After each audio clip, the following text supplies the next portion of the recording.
Wait a minute. I don't have my headphones on yet. Wake up, Chicago. This is the Santita Jackson Mike, hey, everybody. Welcome to the Santita Jackson Show on WCPT 820, the nation's largest progressive talk radio station. Coming to you live from Chicago, 12 minutes after the hour. Boy, we have got election 2020 on the brain here at the largest progressive talk radio station in the country. So let's get right to it, everybody. Let's get right to it. How you doing, Lady B? If you don't get that microphone over to you quickly, I mean, it's like on the other side of the room. What? I got it. You do, because you are the chief engineer here at the station. I mean, I tease you a lot, but I mean, it's like you are doing my show and other things too. But we had a really interesting last night at Let's Talk About It with Santita Jackson and friends. So everybody, you should share it from my page onto the WCPT page. But go to Santita Jackson and friends, where we are streaming live, and on YouTube, where we're streaming live, the Santita Jackson Show. Please like and subscribe on YouTube, and like and share on the Santita Jackson and Friends page, because last night we had a very, very wide-ranging discussion about Michael Bloomberg and whether he should be endorsed by the black community or not, because he has, if you really dig down, he has some really autocratic tendencies. And it goes beyond stop and frisk, although stop and frisk, for a lot of us, is a whole lot. Redlining his comments, blaming black and brown communities for the collapse of the economy in September of 2008 when it was collapsing, that was a lot. That having been said, you have a lot of black elected officials who are endorsing him. We spoke of them last night, and as if from the Lord, Congressman Bobby Rush called and said, well, he's, to be fair, he has been working to get on the show for quite some time. He's very busy. He's going to be on with us for about 10 minutes in the next hour, explaining why he's endorsing him. And this is a man for whom I have tremendous respect. I've known him, my goodness, since I was like 3 or 4. And I want to hear. Because he said, he's got the best urban policy for black Americans. And remember the Black Panther Party, which he was a member, that was a political party. It was the Black Panther political party. So I want to know what he sees, what he's talking about. Because I still have a lot of problems with the Bloomberg candidacy, because I lived through stop and frisk, and quite frankly, everybody did, all across the country. And he was only apologetic when it was politically convenient to do so. I get that. He's in the business of politics. But what does all of that mean, really? What does all of that mean, and what does he recommend that we do as we really wade through these waters, in 2020, because a lot is at stake. A lot is at stake. You got the House of Representatives that impeached a president, a Senate that on party lines cleared him. What does that mean, for the Republic? There's a lot going on here, a lot going on underneath the surface. And then, of course, coming up first, from shadowproof.org, we're going to be talking with Kevin Gosztola. He's become like a favorite of ours very quickly, right? And he is truly a top-flight investigative reporter. And we want to talk about the Nevada caucuses. Nevada. I used to call it Nevada until 2008 when they corrected Mrs. Obama. I said, okay. She said, Nevada. I said, okay, then I'll do Nevada. Nevada, what is going on there? Because there are a lot of complaints about the caucus vote right now. Now, the caucus voting started on Saturday. And some people are saying it's a complete mess already. It's volunteer driven. People have not been trained properly. Still, they're being trained as we speak. Now, the caucuses are actually on Saturday, but they started this past Saturday. What does that mean? Got to talk about that. And then I want to find out from him, what does he think about this push by the moderates to find anybody but Bernie? Anybody. Just anybody. At least that's my read on it. Maybe I'm wrong. But I want to hear from everybody. So call us at 773-763-9278, 773-763-WCPT. And then, of course, after we speak with Congressman Rush in the next hour, we're going to talk with Dr. Mary Flowers from the Physicians for a National Health Program. SEIU workers, healthcare workers, and not just nurses. Their support staff, LPNs, CSAs, the people who serve you food in the hospital, who cook the food. They are pushing to get higher wages. and it's more than 50,000 of them in the Chicago area alone. Many of these workers cannot afford to spend a night in a hospital bed that they must change. What does that mean? Got to talk about that today. Because when you talk about Medicare for all, because we had that discussion last night, even Yeah. when we were at Let's Talk About It with Santita Jackson and friends, and we urge you to come out because we had a good time Yes, last night. We had yes, some new people too. yes, we did. Um, my question is, for those people who have private insurance plans, as I do, even those plans drive you into bankruptcy. Yes. And I understand the pushback that Americans have on anything that is just government run. But at some point, we have to look at the greater good. I mean, these other insurance plans, healthcare works all over the world, but here, Mm-hmm. you're not supposed to go broke, Thank you. go into bankruptcy. That's crazy.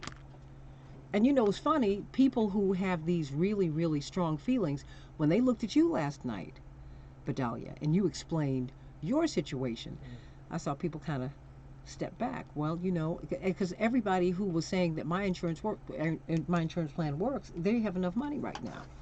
What about when your money gets funny? Thank you. Because it can. It can. So everybody, let's get right to it. We've got a lot going on before we bring on Kevin Gosztola to talk about Nevada and what is going on there. Guess what? Here's some headlines. Michael Bloomberg surges in poll and qualifies for the Democratic debate, according to the New York Times.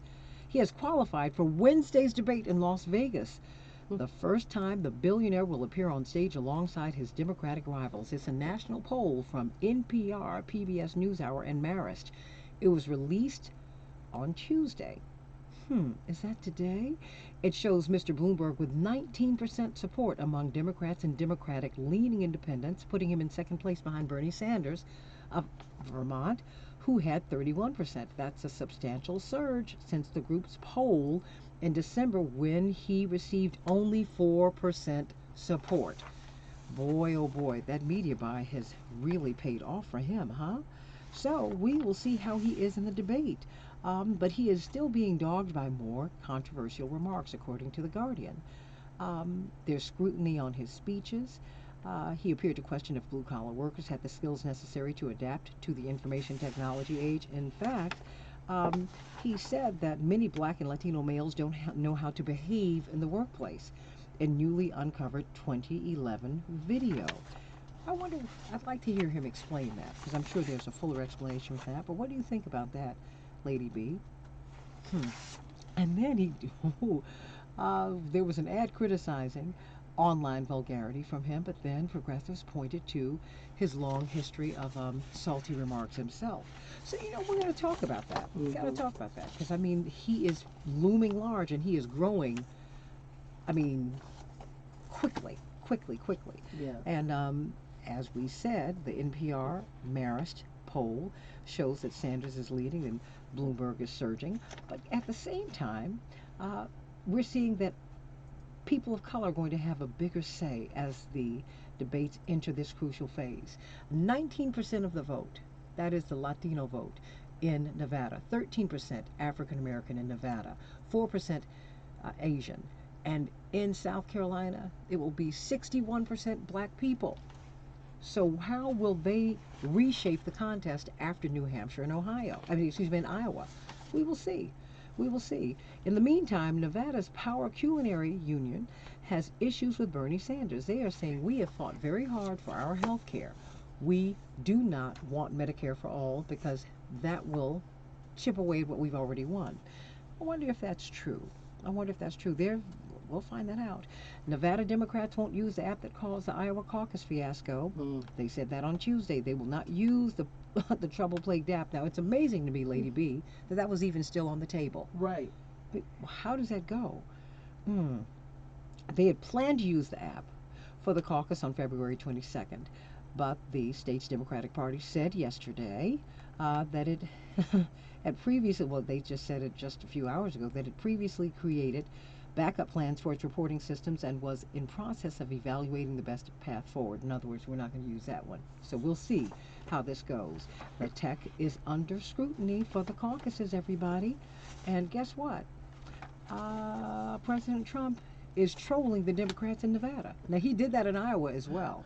He is holding a rally in Nevada just days before the state caucuses. Everybody is scheduled to take place Friday, the night before the caucus, at the Las Vegas Convention Center, which can seat 2,500 people. Now, that's not a lot of people. Not a lot of people, but it will make a statement, and by the time they project it on television, it's going to look like it's 25,000 people. What do you think? Lady B? Lady B. Lady B. Boy Scouts of America filed for bankruptcy amid new sex abuse lawsuits. Oh, that's so sad. Chapter 11 filing in federal bankruptcy court in Wilmington, Delaware. Delaware sets in motion what could be one of the biggest, most complex bankruptcies ever seen, according to The Guardian. Scores of lawyers are seeking settlements on behalf of several thousand men who say they were molested as scouts by scoutmasters or other leaders decades ago. They got to deal with that. And guess what? Down in Mississippi and Tennessee, have you seen this flooding? Oh, yeah. Oh, yeah. And they are not expecting the flood waters to recede. They're expecting them to continue.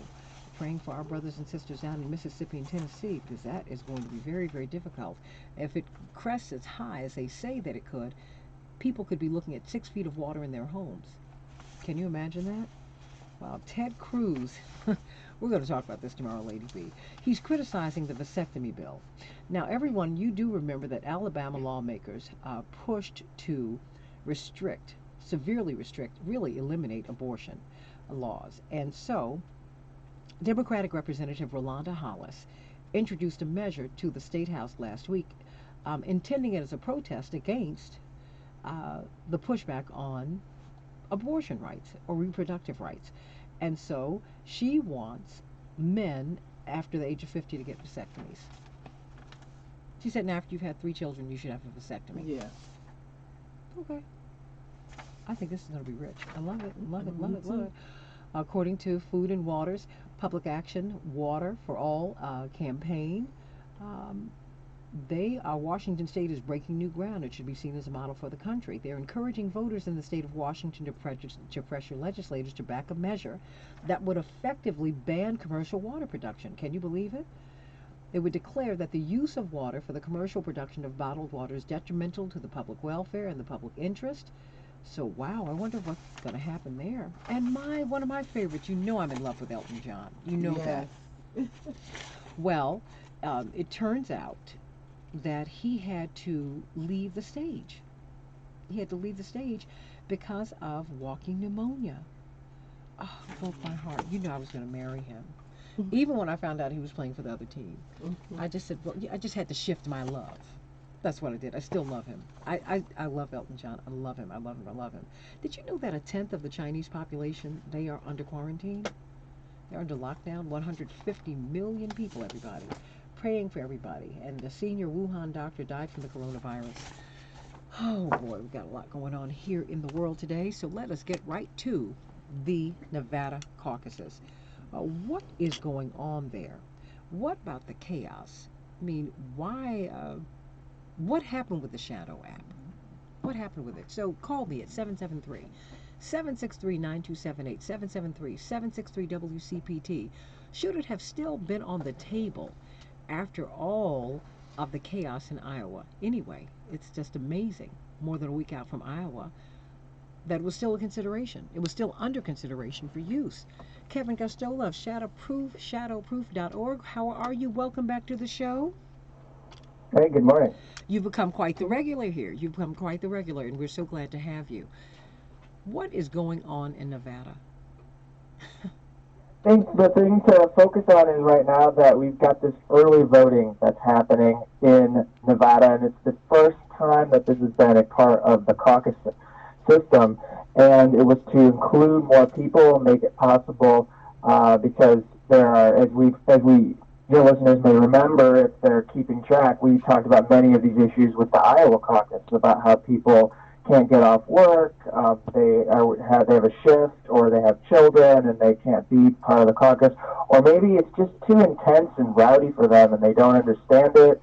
You have a lot of activists who participate in the caucuses, and they're younger people, and maybe it's just intimidating, so they don't go participate in the caucuses. So they have this early voting that's happening, and one of the problems we're seeing is the way they are going to tally the vote may be as complicated and as much of a problem as it was in Iowa. They're giving people these iPads who are running the different precinct or caucus locations, and the early vote locations. They on the first day they handed out these iPads, and they're supposed to use Google Forms, but there is a lot of evidence in the news that these volunteers don't feel like the training was good enough so that they could help people who are coming. There's not enough iPads, so the lines are very, very long. They're extremely long on the first day, was what we saw in the news. The second day, they did what we saw in Iowa. They fell back on paper ballots. So I think we need to be clear here that we're seeing that we don't necessarily need technology to run these elections efficiently. On the second day, they went to paper ballots. They had people filling out. Now, for people who don't understand, they fill out something called presidential preference forms.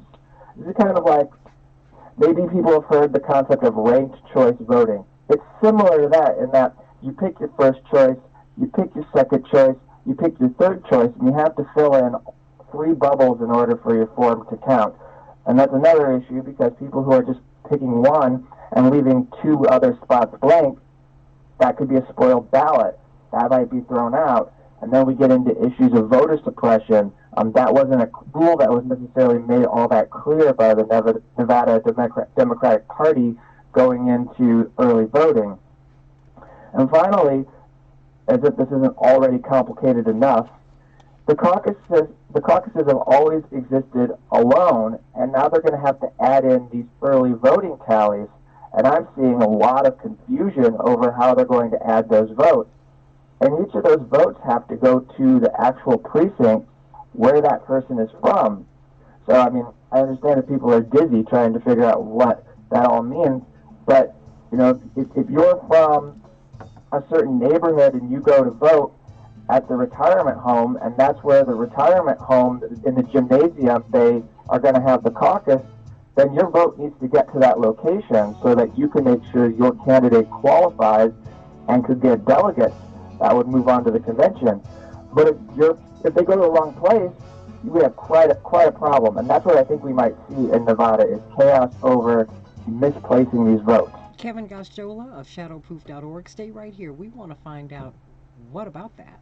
What happens when things don't quite go right? Call us at 773-763-WCPT, 773-763-9278. What about Nevada and Iowa? Seems like it's still a mess. More of the Santita Jackson Show in a minute.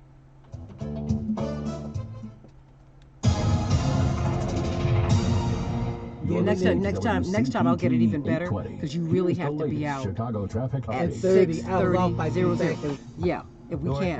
Yeah. No, it's you'll see. I know. Okay. I'm trying to practice. No. You'll see, and you see how the music is That's why I've told you the music is a great assist because it helps you. Because he started moving it, and that's important. Yeah. Okay. So it's once you get it, it's not going to be. You'll just. In fact, it'll be easier because it gives you guardrails. Yeah. You know, like I have to be out at this time. Boom, and that's all there is to it. Ryan runs 24 minutes. But the heart branch is if we put it, you know what, I'm going to see if I can go ahead and start putting the heart branch myself into the ankle, and that way it'll just cut and get into practice now. Dave Goodman reports on the news stories rarely covered by the corporate media. Democracy Because you don't want to do it cold.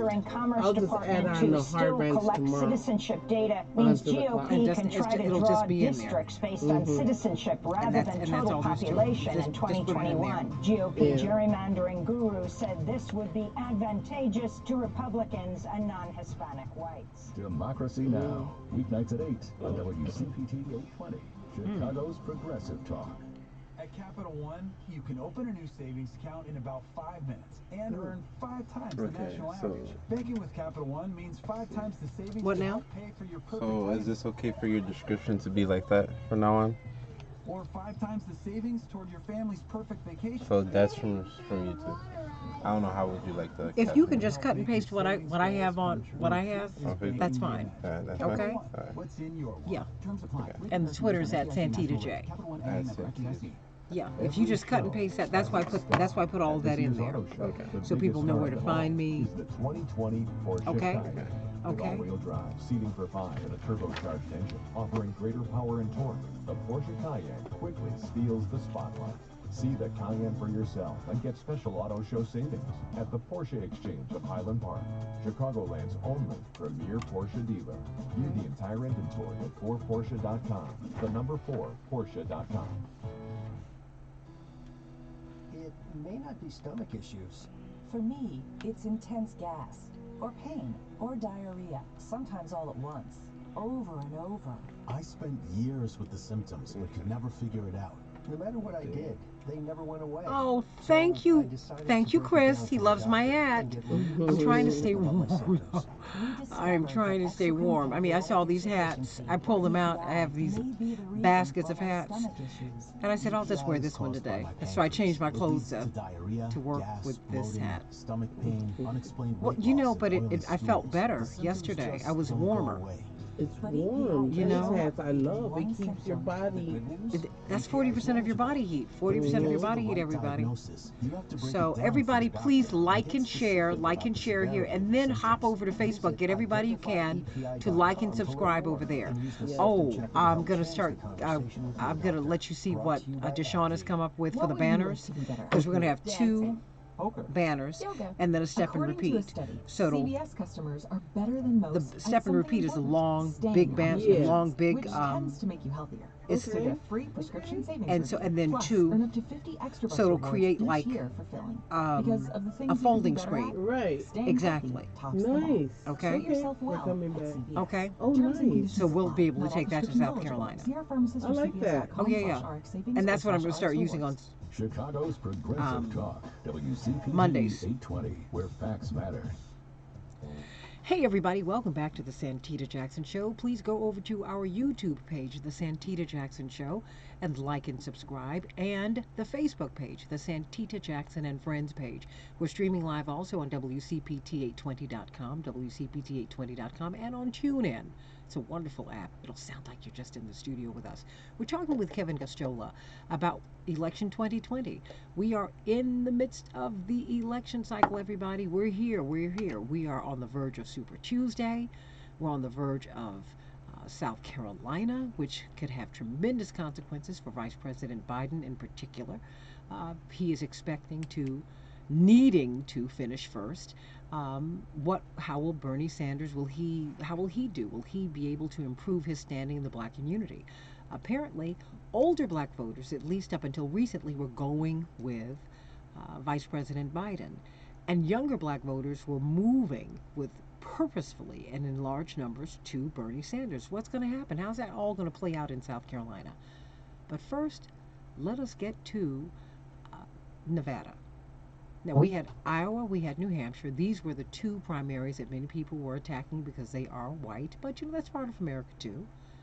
But at least in this cluster, from Iowa to New Hampshire to Nevada and South Carolina, you mix it up. You have 2 very white states and 2 very diverse states.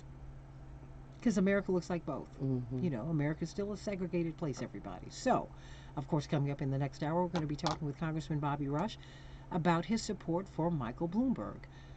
Wow, what's going on? And of course, go to Santita Jackson and Friends and continue to like and share the conversation we had last night on Let's Talk About It with Santita Jackson and Friends. Wow, lots and lots of you wanted to get in on that, and it was a hot conversation last night. Talking about Nevada. What is going on? Why would they even think about using technology that is untested? Kevin Gosztola from shadowproof.org. I don't understand how, in something as consequential as the vote, the Democratic Party on the national or the state level would think about using technology that is untested. Kevin. It's incredible, and I also think that the other part is just they haven't done it this way. I just told you in the first part of this hour here that they haven't done early voting in the caucuses before. That's what we would call a hybrid. It's sort of taking some of the best parts of a primary and mashing it together with the standard caucus that people might be a little bit familiar with. And you allow people the time, you give them 4 days. And so far it seems like we've had anywhere, I think we've had 30,000 plus people participate in early voting. That seems like a really good number. Definitely puts everything on track, depending on who participates in the caucuses, to be on pace with 2016 or beyond. It'd be even more of a turnout than in 2016. But it's just the math. I mean, not that I want to bore us with mathematics, but you have to do this correctly. You have to make sure that the votes get to the right people. And I can tell you a good example of what would happen if they get it wrong.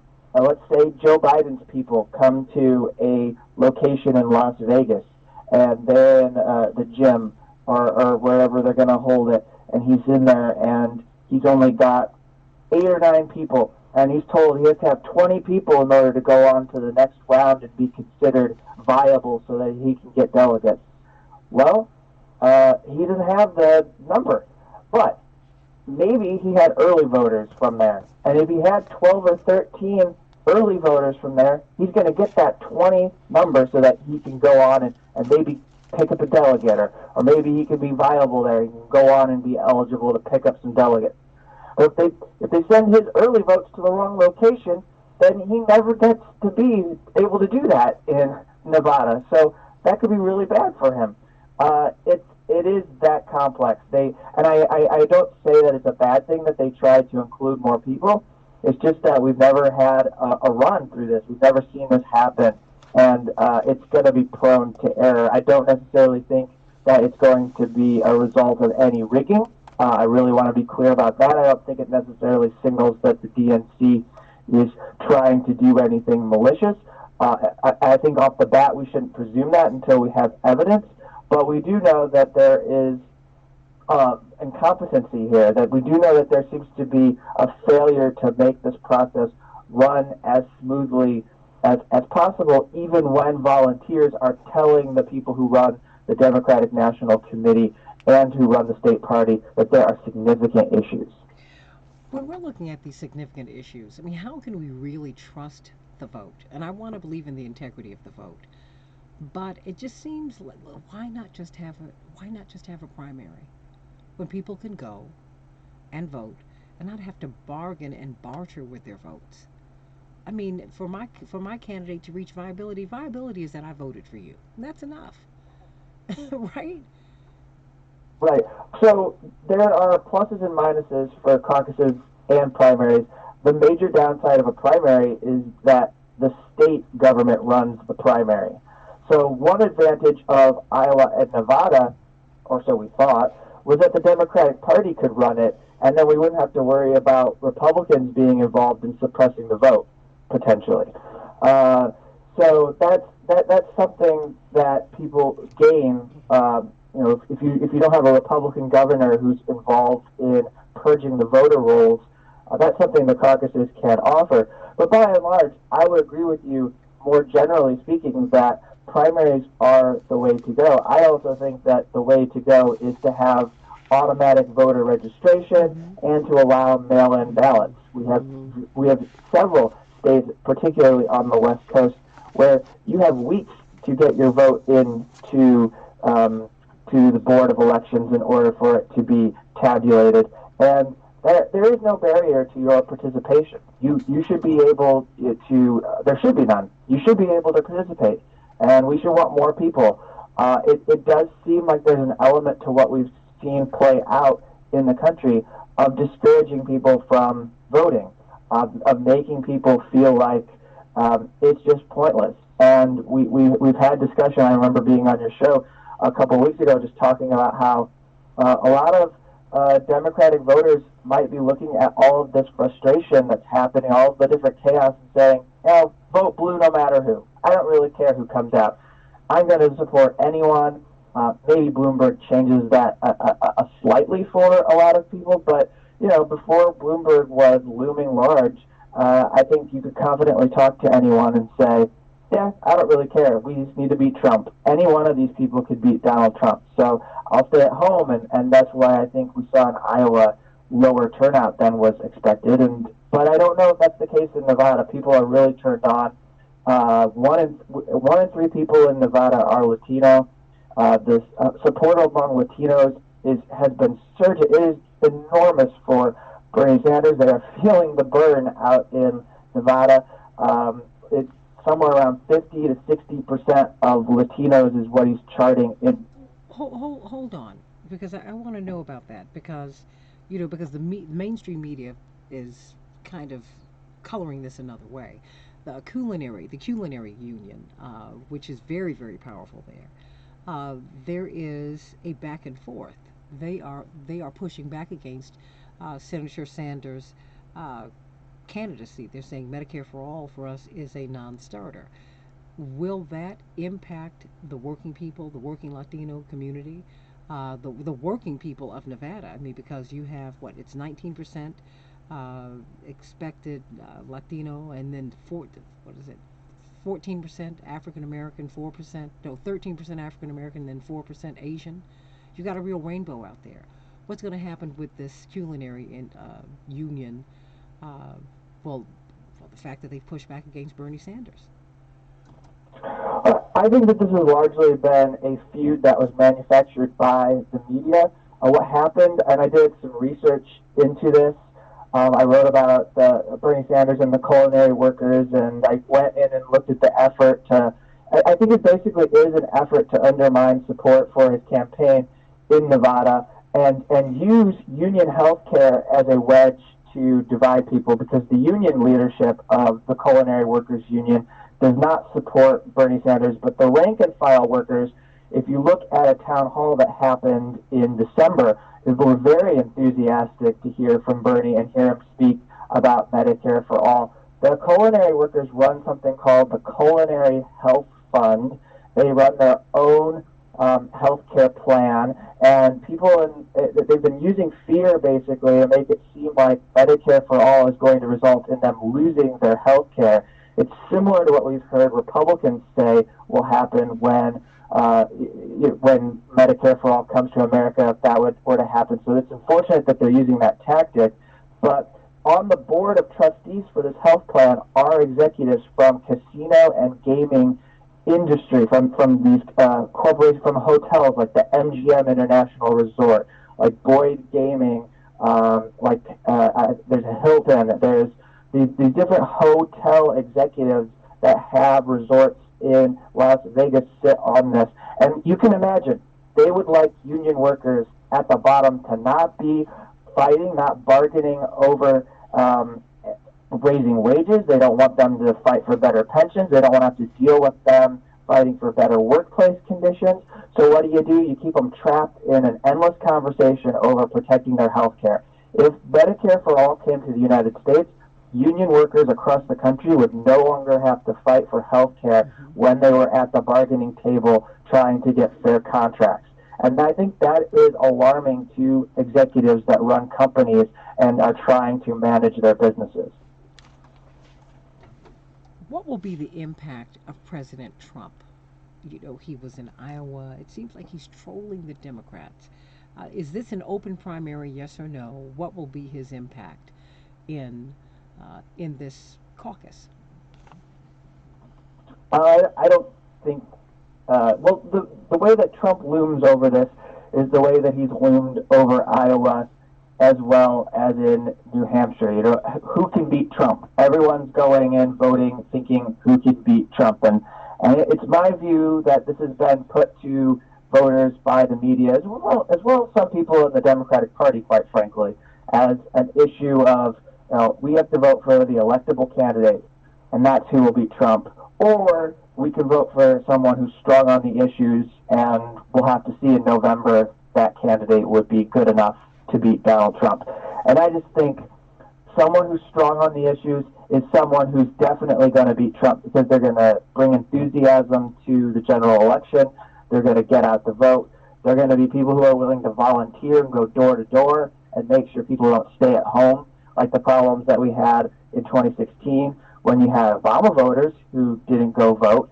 You had people who decided to stay home and not participate and support Hillary Clinton. We don't want a repeat of that. We don't want a repeat of what happened in the Rust Belt, particularly in states that the Democratic Party had never lost in the last 30 years. You look at Wisconsin and Michigan; those were states the Democratic Party hadn't lost in 3 decades.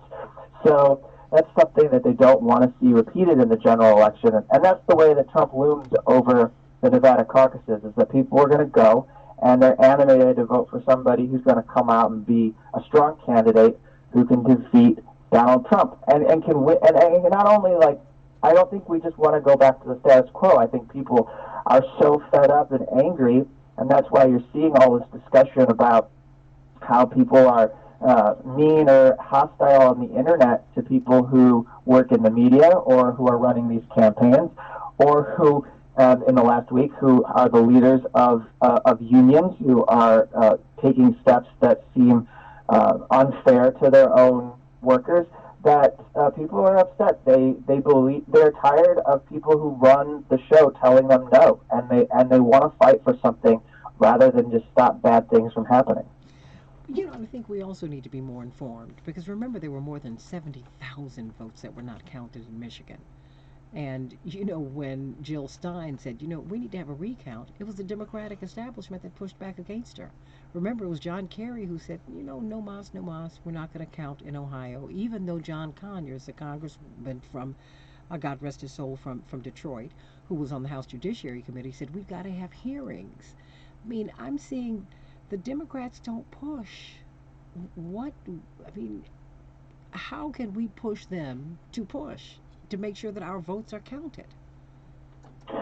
That's a really important question, but if you go all the way back to 2000, even that was an even worse debacle than anything we've gone through with Iowa or New Hampshire, and the recounts in Florida, and the disenfranchisement of hundreds of thousands of African Americans, and just Democrats didn't fight for those votes, didn't say, unfortunately, Al Gore didn't demand those people be counted and included, and if they were, maybe he would have beaten George W. Bush quite clearly.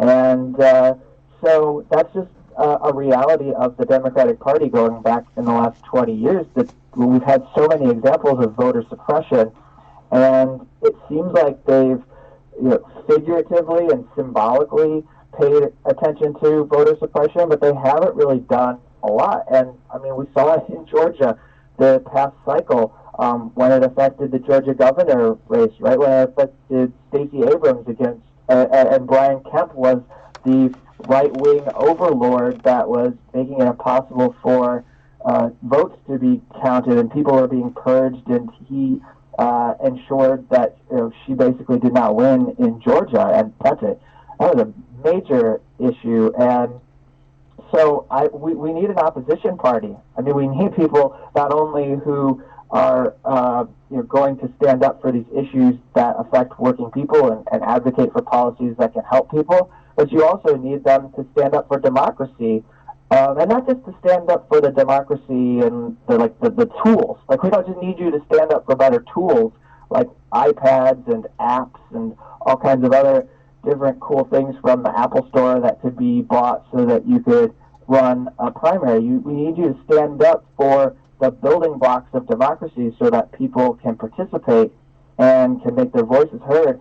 But then again, with what we've seen with Bloomberg, with what we've seen with how having billions can buy your way into the campaign, can buy your way onto a debate stage, when it seems like the DNC and other leaders around the country are just lining up behind Mike Bloomberg and treating him as inevitable, you wonder, what are all these choices and voices out there for? Is the Democratic Party sending a signal to voters at the bottom that it doesn't matter, we don't care what you want, this is who we say we would like to have as a nominee, and we're going to do whatever we can to force Bloomberg on the grassroots? Let me go to Jeff from DeKalb. Jeff, what's on your mind? Hey, Tim, how you doing? Hey, John, what's on your mind? Well, the thing is, what happens if the Republicans win the White House with a large percentage, 12%, 14%, with 40 states, that kind of stuff, 300. Let me just say this. I will be shocked because Republicans lose and win. You don't win and win. You lost and win in 2000, won in 2000. You lost and won in 2004. You lost and won in 2016. You just don't get majorities. You don't. Not on the presidential level. Well, the Electoral College is there for small states to have a voice in our democracy, in our Republican form of democracy. No, I mean it was actually there for slave states. Tim, it was there for slave states to have a voice in the republic. That's what it was there for. Let's get real. So your point is, I mean, because hey, Trump lost by 3 million votes. So you tell me. So your point is what? Suppose they flip 3, 4, 5 million votes and get the majority. Your point is what? My point is if I have to live like people in New York City, I would rather secede. I would rather not be a part of this union than to have to live like big cities are going to dictate how I live. Now, how do you know how people in New York live? Now, I'm telling you, I'm someone who lived in New York off and on for more than 20 years. There's nothing wrong with New York.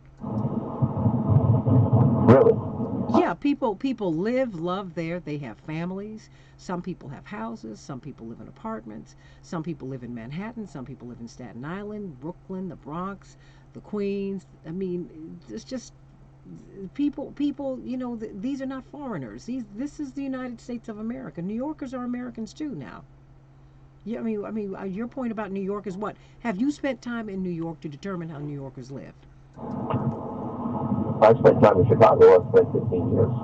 Okay. So I'm just saying, don't make you're too broad a man, and I think you're too fair-minded to make that kind of remark about New Yorkers. Your point about Nevada and about election 2020 is what? Election 2020 is what happens if the Republicans win.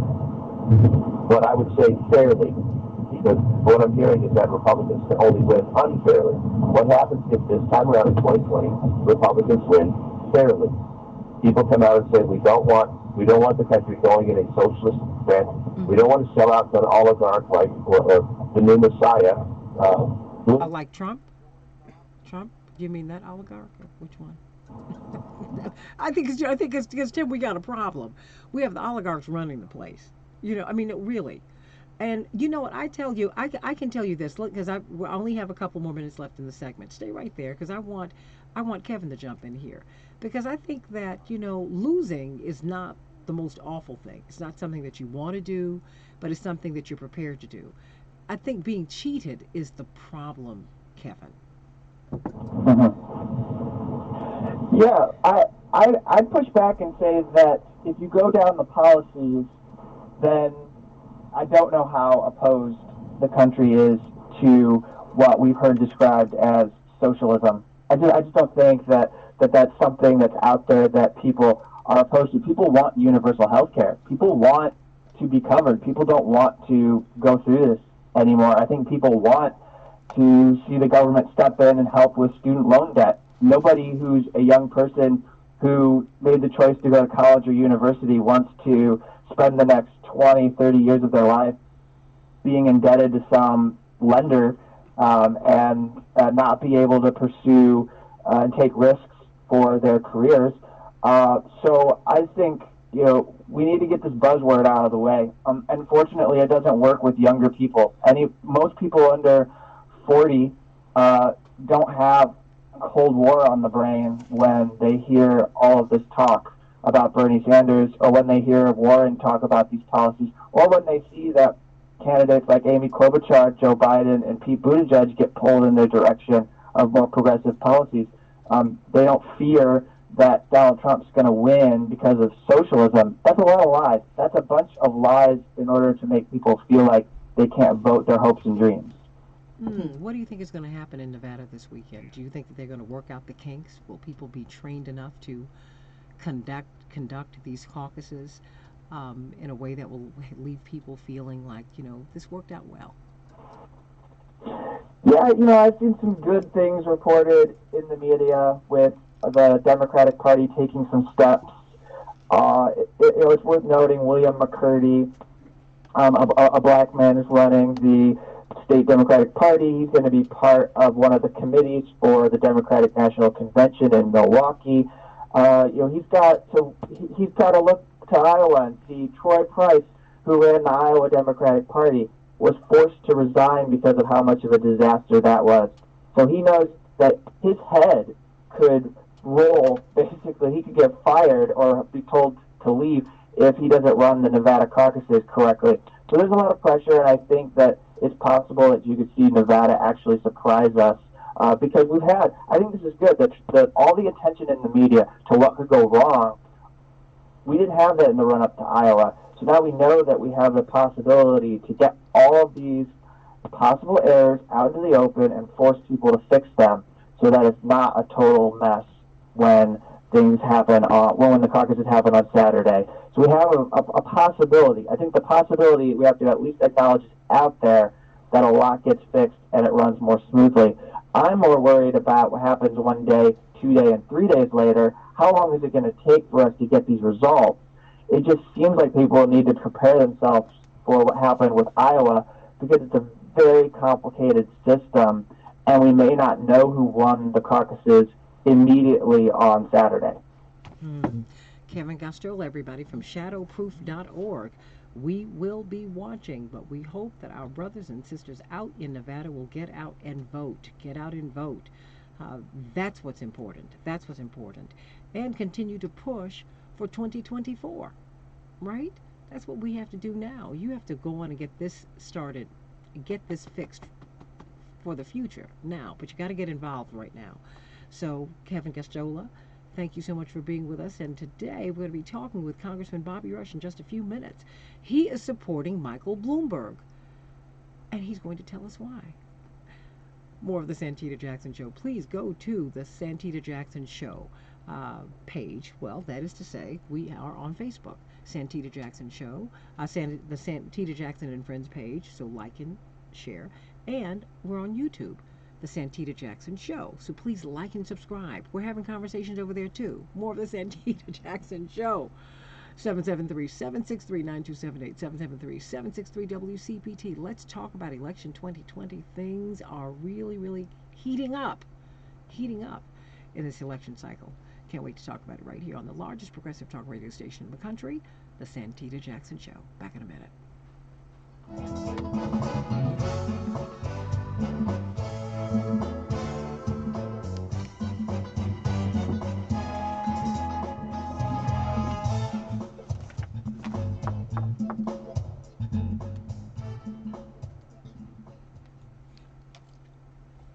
Ground Game is the latest podcast from the Associated Press. Hosted by AP's Julie Pace, Ground Game discusses election strategy all throughout primary season. Download it wherever you get your podcasts. Hey, you guys, continue to call me at 773-763-9278, 773-763-WCPT. We're going to be talking with Congressman Bobby Rush. He's only going to be with me for about 10 minutes. But I do want to know how it is and why it is that he is supporting Michael Bloomberg. You tell me why do you agree with that? Do you disagree with that? Let me know, but he's going to be participating in a rollout in which they're going to be talking today about their support. John Rogers, one of the nation's preeminent businessmen, African American aerial capital management, he is full-throated in his support of Michael Bloomberg, and I can't wait to hear. I can't wait to hear what Congressman Bobby Rush has to say about that. And I want to hear what you've got to say. Stop and frisk, should that be a non-starter? Excuse me, Cortez, could you open that? Because I have my notes are in there. I have some other notes on that. You can close. Yep, $1 billion and $10 billion. I'm Julie Walker. Thank you. The coronavirus is a very dangerous situation, but not out of control. That's what UN Secretary General Antonio Guterres told us. He said the risks are enormous, and there should be a blue and he said notebook. We need to be prepared worldwide for that. The virus has killed almost 1,900 people, most of them in China, that's it. where it All my notes, I know you're like, Among what the is all dead, of this? The hospital Notes. director who helped lead the fight against the virus in Wuhan, the center of the outbreak. No. Really was 51 years old. Well, you know. Denny Hamlin won the Daytona 500. The fellow driver, Ryan Newman, crashed and burned. Serious but not life-threatening injuries, says NASCAR. This is a lot. Well, you know, but Iran has sentenced 8 people to long prison terms for allegedly conspiring with the U.S. So we can just put that Iranian Americans. The group, there. which includes an Thank you Iranian very who much. reportedly also has British and American citizenship, faced prison terms ranging from 4 to 10 years on charges of spying for the US and acting, officials say, against Iran's national security. The Iran judiciary has ruled that the verdicts handed down by an appeals court are final. 2 of the activists have received 10 years each and were ordered to return the money they allegedly received from the US government for their services. And people like behind the scenes are saying, hey. 3 to 6 years in prison, while one there's a lot more to there's a lot to talk radio, everybody. There's a lot to it. Forcing a woman to watch the at least the way that I do it, right? Because I want to go on and get information to you. Would make her better understand her racism. I'm Rita Foley, AP News. And I walk around with that every day. This is 8:20 a.m. WCPT Willow Springs and streaming worldwide at WCPT820.com. We are Chicago's progressive talk, where facts matter. Now your WCPT 820 Chicago traffic update. Traffic is building on the tollways of the northbound tri-state. It's slow going from the Hinsdale Oasis to 47th Street and from the Reagan tollway to around the Eisenhower. Traffic starting to build a bit on the northbound Paterns Memorial approaching the Reagan tollway. About 8 until A start at Devon. 22 minutes Lake Cook to Montrose. Outbound it's fine. About Kennedy. 31 minutes O'Hare to downtown. Outbound 36. Westbound 190 still congested going into the airport. Inbound Eisenhower delays cut around Manheim. Looking at 38 minutes 390 to downtown. Outbound 31. Northbound I-55 is heavy 126 to Weber. And Stevenson runs 40 minutes 355 to Lakeshore Drive. Ryan half an hour from 95th. I'm Jim Telemonte. Staples has a huge selection of ink and toner in stock at low prices. This week get 25% back in rewards when you spend $75 on ink or $200 on toner. Offer ends 2/22/20. See store or staples.com/25 in rewards for details. Staples. Hi, Saver. Looking for ways to save on your Medicare Part D copays? We love that at Walgreens. We're a preferred network pharmacy with many plans nationwide, which could mean lower copays for you. Bring your prescriptions to a Walgreens pharmacy and start saving today. Walgreens, trusted since 1901. Walgreens participates as a preferred network pharmacy with United Healthcare, Cigna, and Express Scripts Medicare.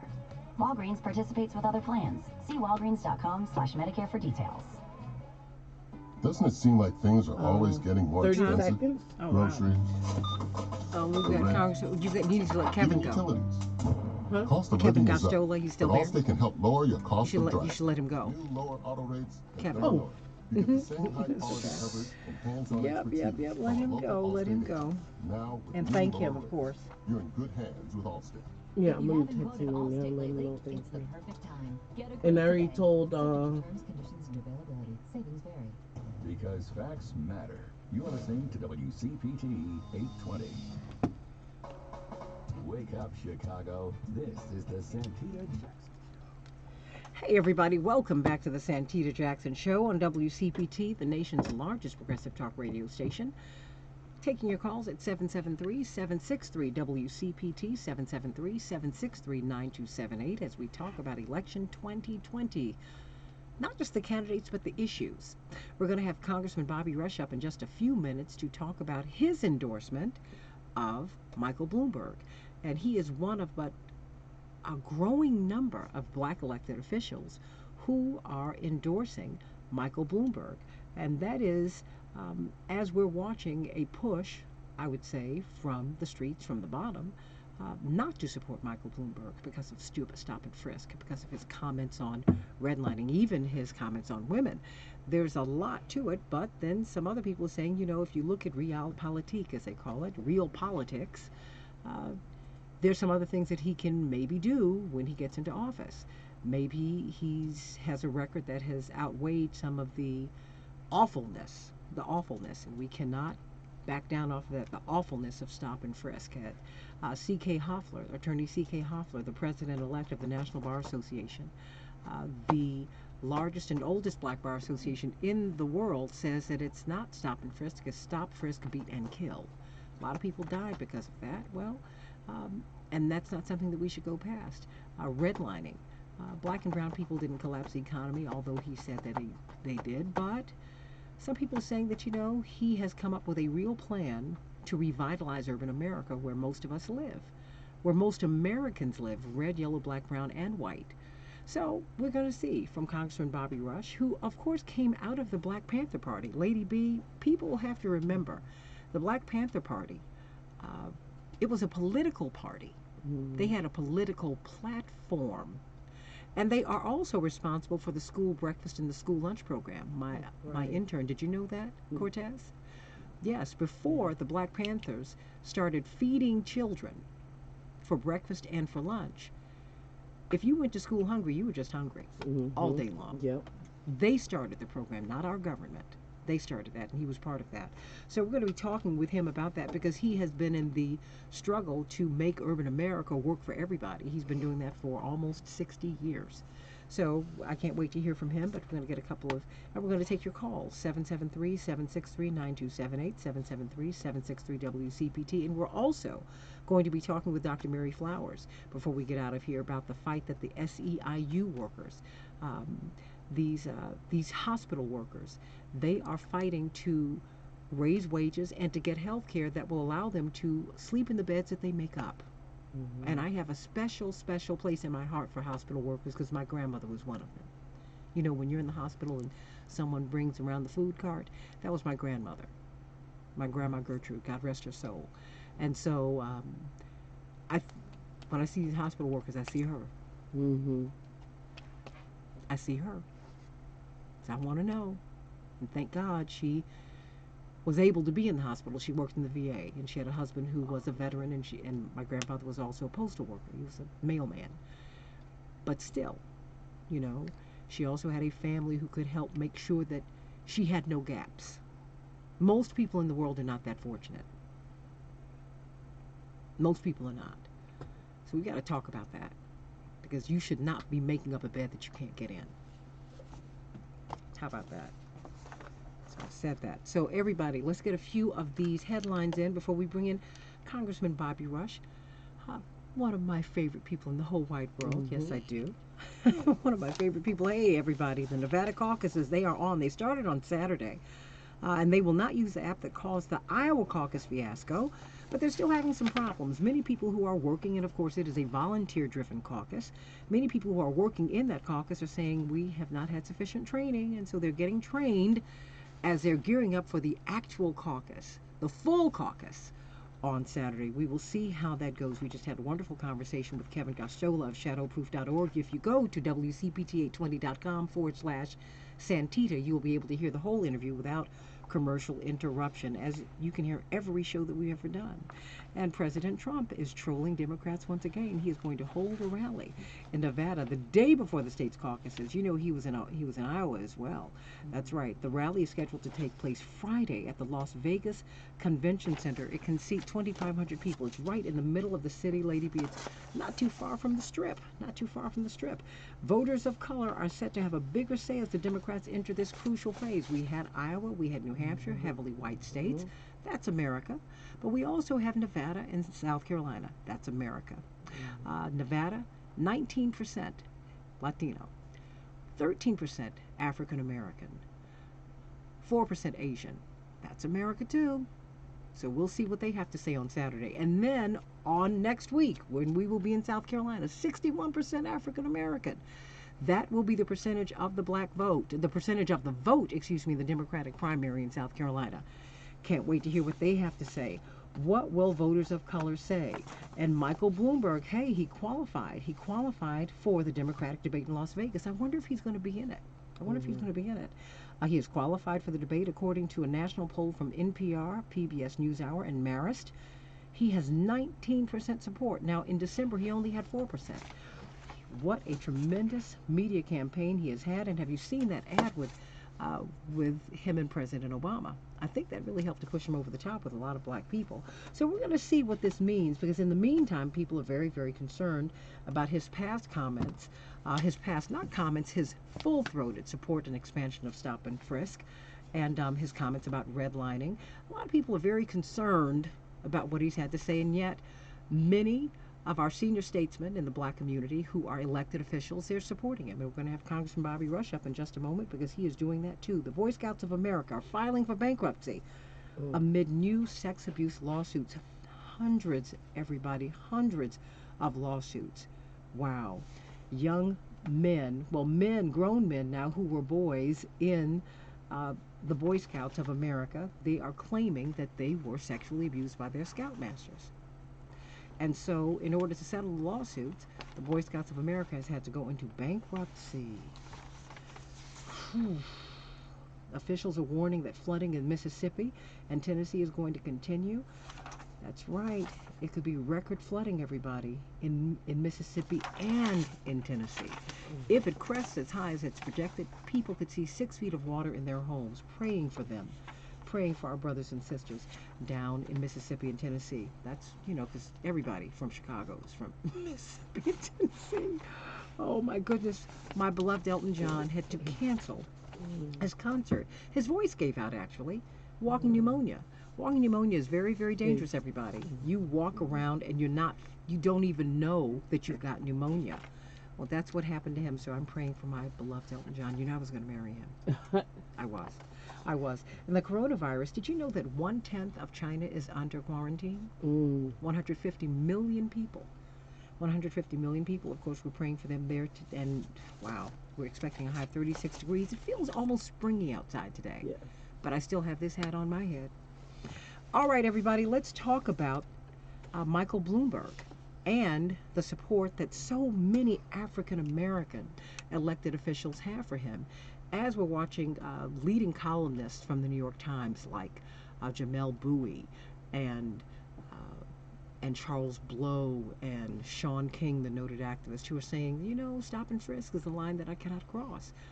But others are saying I have to look at his whole body of work.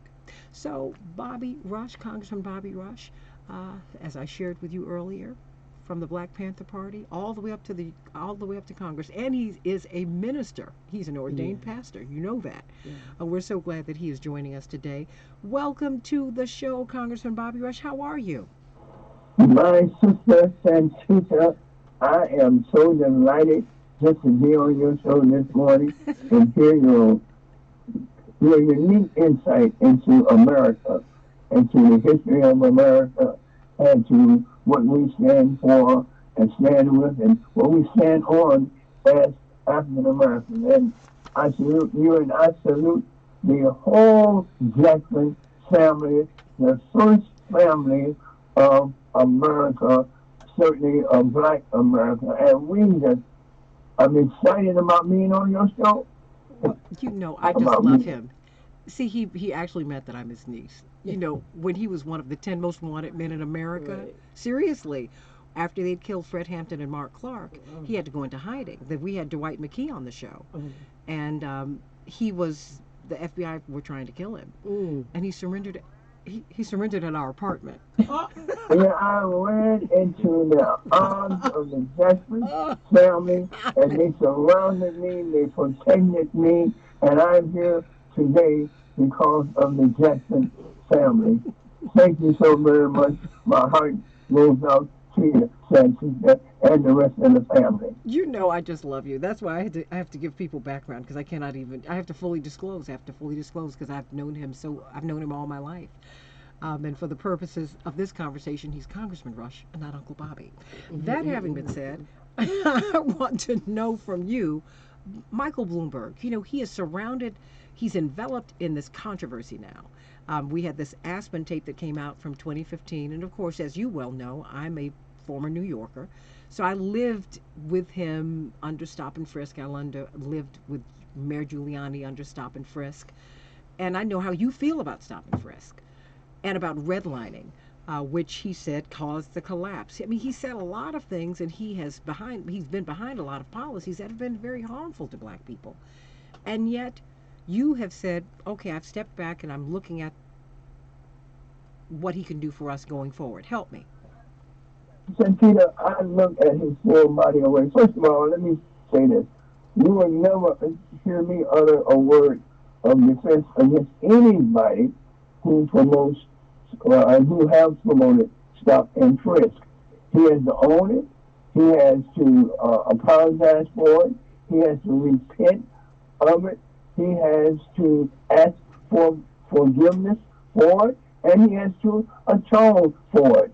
And I believe that Michael Bloomberg has done all of those things, even before he announced for president, okay, his candidacy for president. I certainly believe that the comments about redlining, I think, was taken out of context. But, you know, and we will hold his feet to the fire. But I cannot forget what's really directly in front of us. As we are in our vehicle and we're traveling down this highway, you know, we can look at the past scenery, look out of the rear view mirror, but I think that it's important for us to look out the windshield that is in front of us. And looming in front of us, directly in front of us, is Donald Trump. And we know what Donald Trump represents. And I am persuaded that Michael Bloomberg, if we consider his full body of work, and when we understand, you know, put into context what was really happening to America when this stop and frisk policy was expanded under Michael Bloomberg, and although it was created under Giuliani, it was expanded under him. He became a champion of it, you know. And I told Michael Bloomberg directly, you know, that to me what offended me was the way he described it in the tape. It was like adding insult to injury. That's why he needs to own it, apologize for it, repent of it, ask for forgiveness, you know, and ask for, and atone for it. But, you know, in front of us is Donald Trump. And I think that Michael Bloomberg's Greenwood initiative, where he's promised that if he's elected president in 10 years, that he will have 1 million new black homeowners, that he will have 100,000 new black-owned businesses, that he will invest $70 billion directly in the African-American community, and that he will be at the forefront of criminal justice reform. I think that is the atonement that I'm looking for. That's what we are all looking for. That's what we want our federal government, that's what we want our president to say. Be specific in terms of what you want to do for the African-American community. Whether you call it a Greenwood plan, whether you call it a Marshall plan, whether you call it an urban plan, whether you call it reparations, we want you to be specific. And I believe that Michael Bloomberg is a man of his word, and I believe that what he promises, he will keep. He's the only one of all the quote nominees, the ones who have already contested for the nomination right now, the Democratic nomination, and he's the only one that has a specific plan. But he's not the only one that has had to apologize to the black community for something in their past that they have done that have offended and injured the black community. Well, let me ask you this, because, you know, because Congressman Rush, so many people are pushing back on stop and frisk because, you know, as I shared with you, C.K. Hoffler, the president-elect of the National Bar Association, someone you know, a great, great lawyer, the largest black bar association in the world, the oldest one as well. She called it Stop, Frisk, Beat, and Kill. And something was pulled up last night at our Let's Talk About It with Santita Jackson and friends that you know that we have over on Mondays over at Rainbow Push. When people had to go bail their kids out of jail, sometimes people lost their homes because they had to mortgage their homes to pay for the bail and all of that. And one of our panelists, Dwight McKee, said, you know what? Why don't you have him, in addition to what you said, put his money where his mouth is? Invest maybe $1 billion or so in black colleges so that these people and maybe their kids could have an opportunity to go to school and make up for what they lost by being falsely arrested, because most of these arrests, as you well know, yielded nothing. And most, right? That is that's the atonement. Mike, you have to atone. We're telling him that. And I think that he is beginning to atone. And I think that Mike has done so much over the years. I mean, the program that he established that became the model for President Obama's program, for the BAM program, black male program. I think that his model, that program spoke loudly to some of the same concerns that was discussed last night. But I think that Mike Bloomberg, if you look at the philanthropic Michael Bloomberg, you'll see some amazing. You see the heart in the man, not the head, but the heart. And I think the Stop and Frisk was a mistake of the head and not the heart. But Michael Bloomberg has to really address those issues. But I'm thoroughly convinced that this man can beat Donald Trump, and I think as president, we're going to see a strong, powerful ally in the White House as it relates to the African American community, African American issues, progressive issues. Look, let us not forget that Michael Bloomberg, just in this past election, spent $100 million of his own money to elect 21 of the 23 new Democratic members of Congress that flipped the House from the Republicans to the Democrats. And Nancy Pelosi is the Speaker of the House as a direct result of Michael Bloomberg's helping 21 of the 23 new Democrats getting elected. 2 of those Democrats are African American women. In the 2nd district here in Illinois, and this happened prior to the election of 2018, but we have Robin Kelly, who was helped by Michael Bloomberg. And then in the northern area of Cook County, we have Lauren Underwood, who was elected with Michael Bloomberg's help as a member of Congress. So he spent $100 million of his own money to help take the House back, and therefore we can elect Nancy Pelosi. On gun violence and the proliferation of guns, let's jump back and look at this look at the panorama. Let's take a panoramic view of this whole approach. We were really severely crippled and hurt, and we were just ripping for help as it relates to this outpouring, this instant outpouring of violence in our community.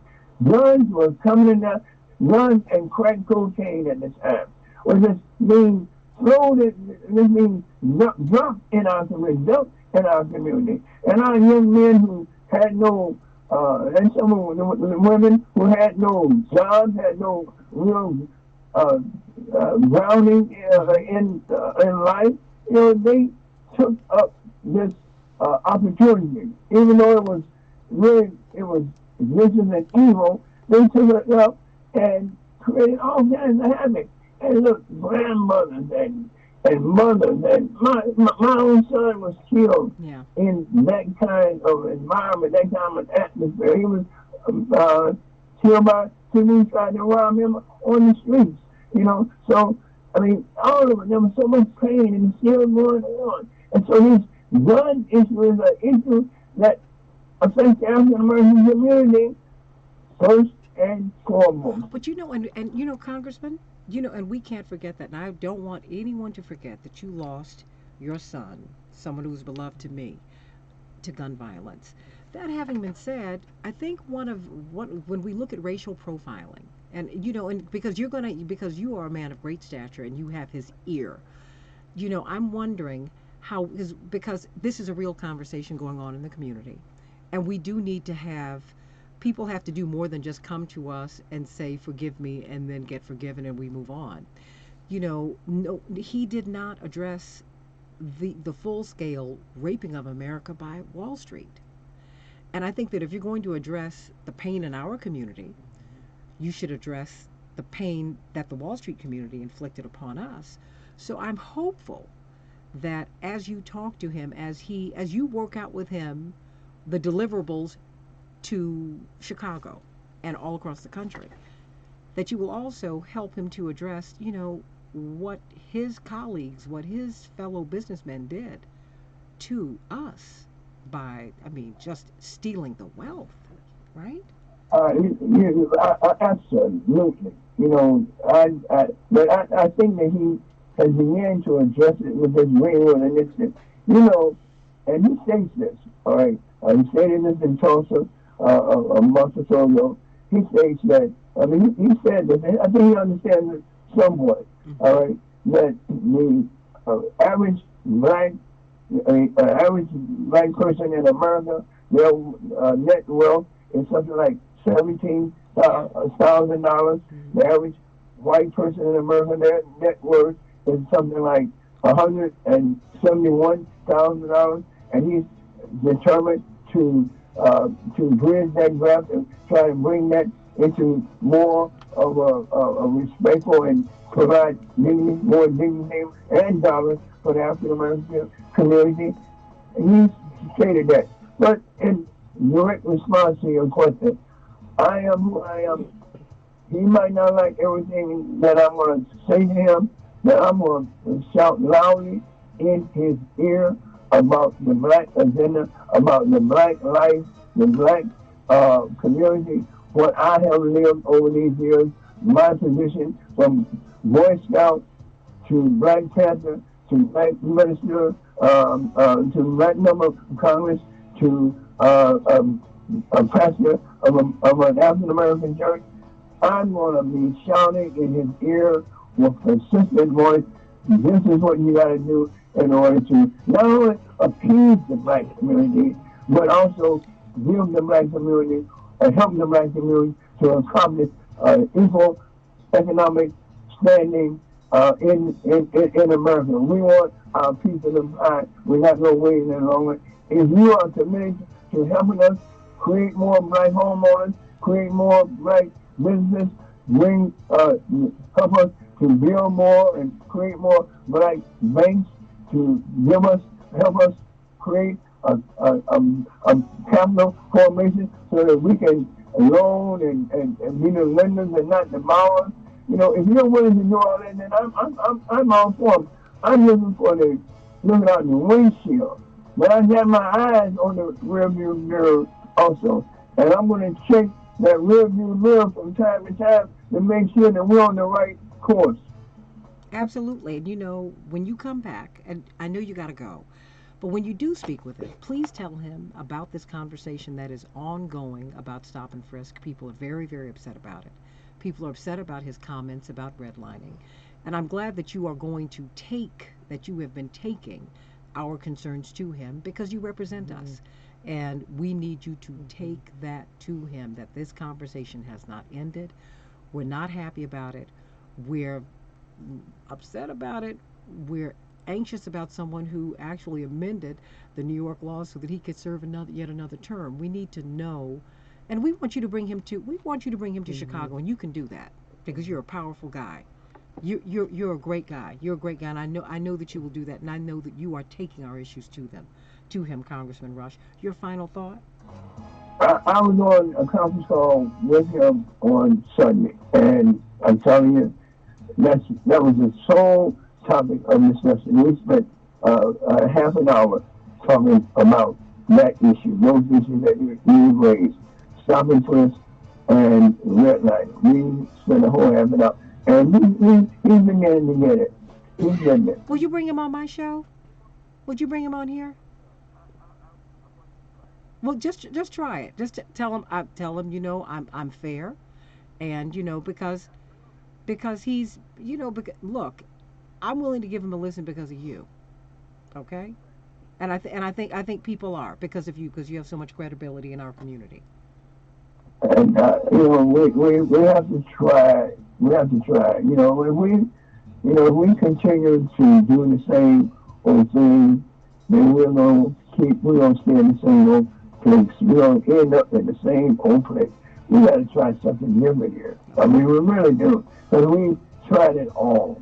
You know, something different. Well, that is why I'm so glad that you decided to come on this show this morning. I really am. I mean, it means so much. It means so much to me, and I'm glad that you're going to take this discussion to him, because I think that he needs to hear from us respectfully. He needs to feel our pain, hear our pain, and I'm glad that you are talking to him about that, and just let him know the conversation is ongoing. And we're going to hear more from you, Congressman Rush, so that we can find out just what the deliverables will be. We will do that. Sounds great. Love you. I love you. You know that. Look, we had to move. My mother had to push us in the back of the apartment. She said, "These people are going to kill this man," and he's surrendering to. Please. I am. Give her a hug for me. Yes, I will. I will. Yes, it happened like that. He surrendered on stage at the Operation Breadbasket meeting, and Reverend said he has no bruises, he has no marks, and the Bobby Rush that we're delivering to you, you need to deliver back to us alive. And I'm here today because of that. We're all here today because of you. We thank you for all of your work down through the years. Can't wait to hear more from you. Blessings to you. Sending you all my love, Congressman Bobby Rush. Thank you. More of the Santita Jackson Show. You know what?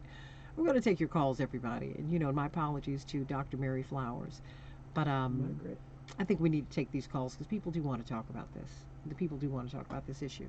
And we want to talk about it. And I'm glad that Congressman Rush is going to take this to Mayor Michael Bloomberg because he should.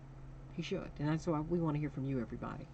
Because it's a conversation that's ongoing, and I'm so glad that he heard us out today. Yes. So glad about that. Continue to call us at 773-763-WCPT, 773-763-9278, and join us over on Facebook on the Santita Jackson and Friends page. Like and share, and on YouTube on the Santita Jackson Show. Like and subscribe. And after the show, if you want to hear the podcast, go to WCPT820.com/Santita so you can hear this without the commercials. More of the Santita Jackson Show in just a few minutes. Yeah, I think we're going to have to let her go. He was perfect. He was. And I just want to call her, let her know. Yeah. Because I always want to make sure. He answered it all anyway. Well, he did. Absolutely. And I just want to make sure, because I wanted to give him that space in that respect. Yeah. And then I'm glad he's going to bring it to him. That was important for him to say, and I'm glad he said it. Hey, did you hear the interview? Okay, because I wanted to give him the space so that he has the space to take this to Mayor Bloomberg. The conversation that's going, it gives him space. Okay, and okay, I just wanted to make sure we were on the same page here. Okay. That's right. think they read radio. If you look at how no worries. You can always go to WCPT820.com. You know what? We'll pull the clip and send it to you. Text me your email and we'll send it to you so you can have it. I got her email. Send it to me. Okay, she'll send it to you, and so you can have it, use it, do what you will with it, because it's my show, and so you have my permission to use it. Even though we know this is what gives us air to breathe. Oh, please, I thank you. Oh no, I love you. That's why we make this work together, okay? Okay, but I still want you on for media education. Sorry. So and whoever else you want to bring on, that's fine. But like I said, media education, we need to do that, particularly now because I've had all these other people on, and I want to have you. No matter what I did, they never went away.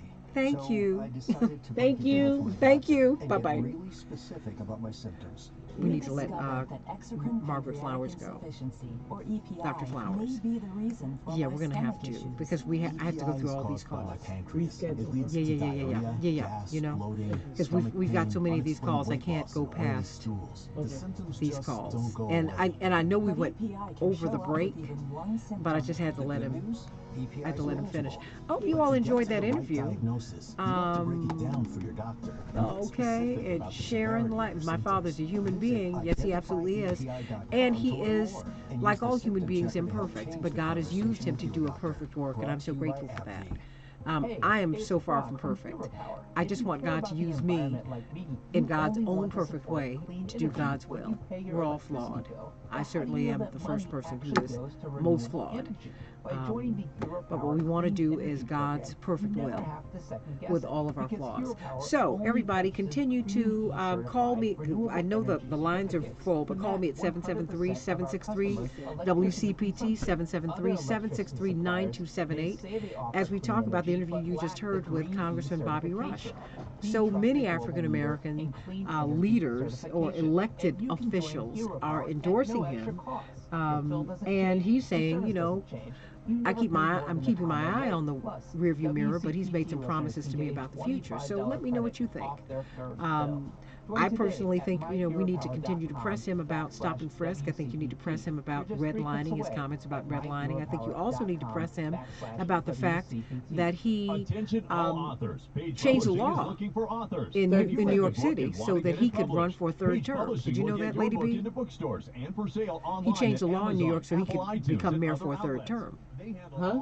He changed the law in New York City so he could become mayor for a third term. So it'll be, So it's, you know, it's kind of like when President Trump says 2024, 2028. I'm like, whoa, what's going on? You know. So anyway, got a lot to talk about. This isn't the way we thought the show would turn out, huh? Nope. Hey, everybody. Welcome back to the Santita Jackson Show, WCPT 820, the nation's largest progressive talk radio station, taking your calls. We just spoke with Congressman Bobby Rush. Hadn't anticipated speaking with him today, and I certainly had not anticipated speaking with him for such a lengthy period of time, but I thank him for sitting with us and for hearing our concerns, many concerns that so many people have about stop and frisk, about Mayor Bloomberg's comments about, and not just comments about stop and frisk, his policies, his comments about redlining, and these are his Wall Street colleagues. So we need to know about that. And you do know that when he was mayor of New York, he had the laws changed so that he could run for a third term, because up until prior to his occupying that seat, you only served 2 terms. So there's a lot there. But as we talked to Congressman Rush and heard him out, he heard us out, and he said that he would take those concerns that I tried to give voice to back to Mayor Bloomberg. So let me know what you think. Let me go to Raymond. You called rather early on. How you doing, Raymond? Good morning, Santita. I would just like to say that Congressman Bobby Rush, that he is overflowing with illusion. And I say that we have been listening to the propaganda of the Republican Party for 3 years, but he outdistanced them. He in an imaginal illusion, and he's in a falsely dream. But I would just like to say that Mike Bloomberg that he would be a worse candidate than Hillary Clinton. And I would also like to say my favorite hero that has been fighting for the black cause for over 50 years concluded that if Bloomberg win or Trump win, we are the loser. So that's where we are. And if Bloomberg run, he's going to lose against Trump, then we'll be the loser. Thank you so much, Raymond. Let me go to James. James, what's on your mind? I can hear you, James. What's on your mind, sweetie? Okay. Hi. Three quick points. I got you finally. One, I think that you put too much emphasis on the comment and not enough emphasis on the policy. For years, this guy did this.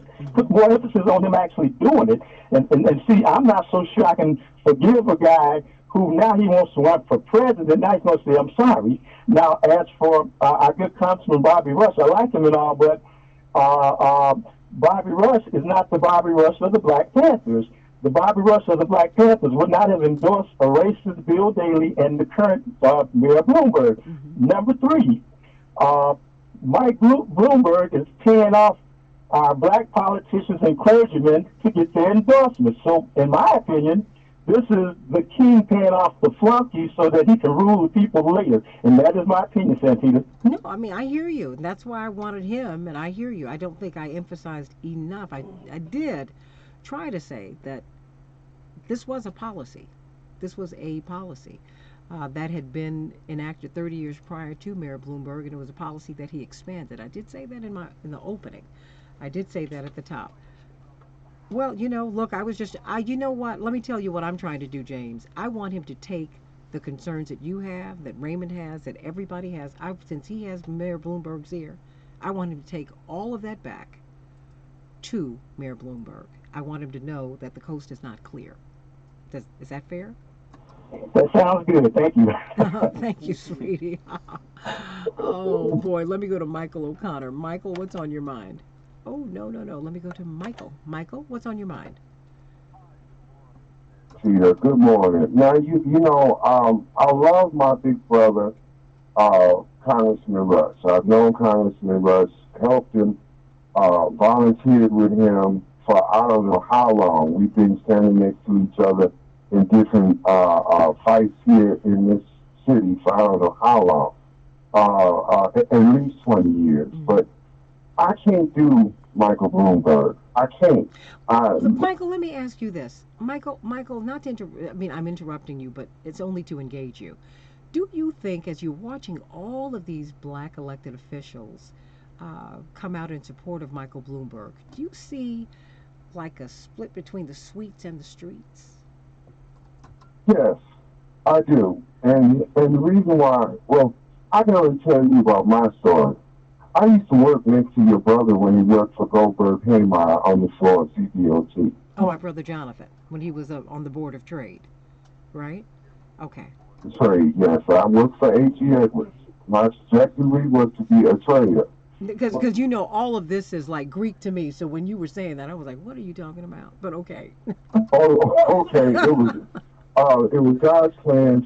He had other plans for me. And I had to literally learn that the hard way because I was subjected to stop and frisk.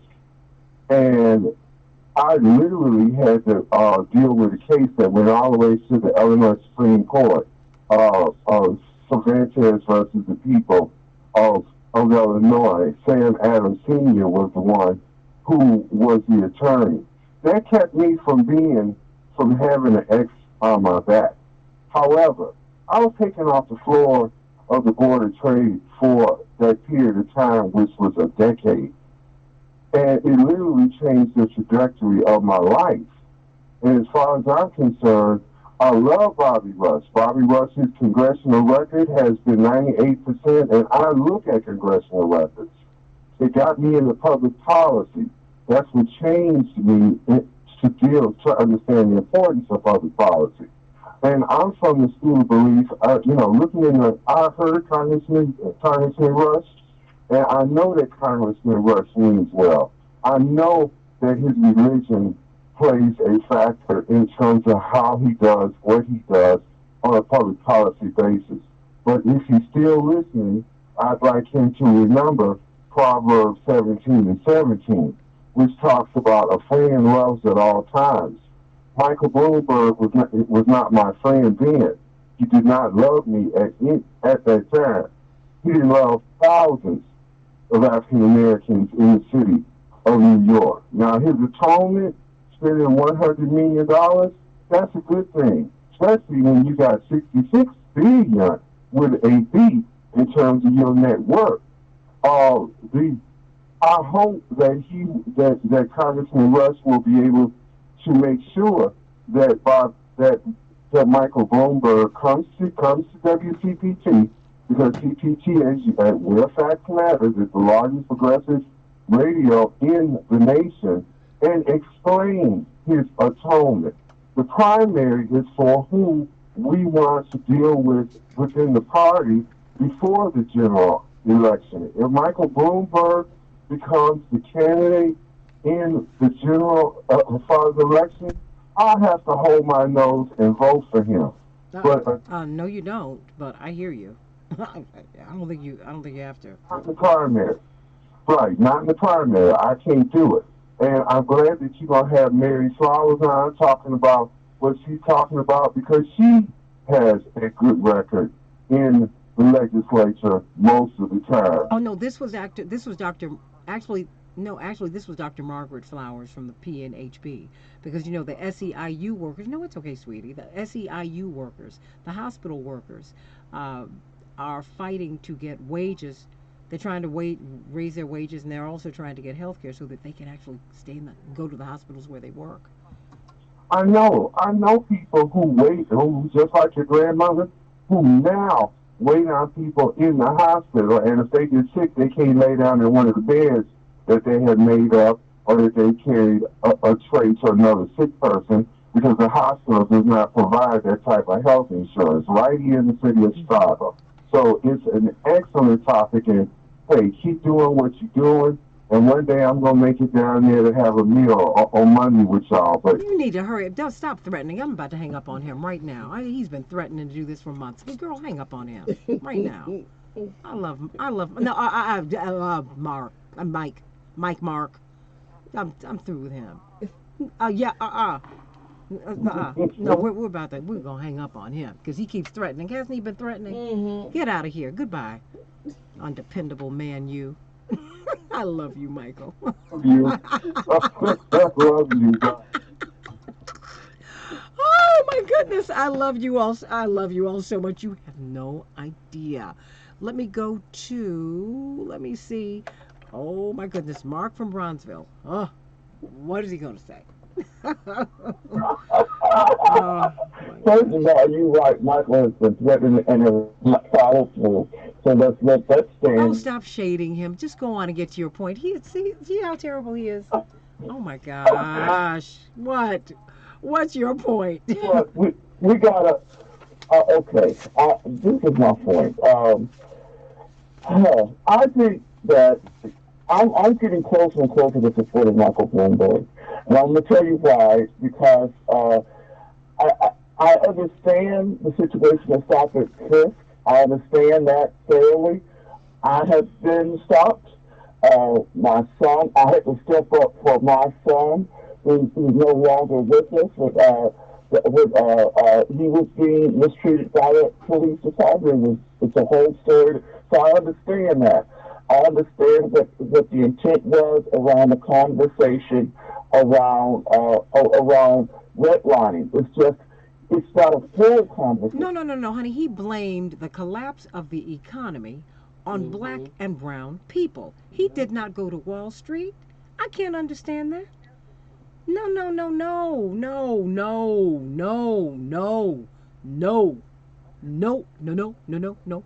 I'm about to sound like a rapper. No. Okay. My thing is this. I guess I don't know a lot, but I know a little bit about the economy and how business structures are and what business practices were, and I sort of I think he may have used the wrong word. No. Look, the Dodd-Frank overview, forensics of the bailout showed that it was a $20+ trillion bailout. We didn't do that. We don't have, black and brown people don't have access to that kind of money. So stop it. Stop. Now, how can it go deeper than, and do you know that's the size of our debt? Mm-hmm. These people took, we have a $20+ trillion debt. They took $20+ trillion from us, Mark. This is ridiculous. And so I'm saying, stop blaming me. Blame the people who give the responsibility to the people who had the hands on the money in the first place. His friends at the cocktail parties and his neighbors. So now your final thought, because I'm hot now. Oh my gosh. Oh, that's okay. But the other thing is, and I really want to put this out. Hurry up and put it out, because all this run up, you're killing me here. It's that he's a public servant. He's not perfect. A lot of us will work in public policy. There are things that we put forth at certain times in response to what the best information we had, and it turned out to be wrong. You mean the best information you had was to go to black and brown neighborhoods and harass black boys and young black men? Are you serious?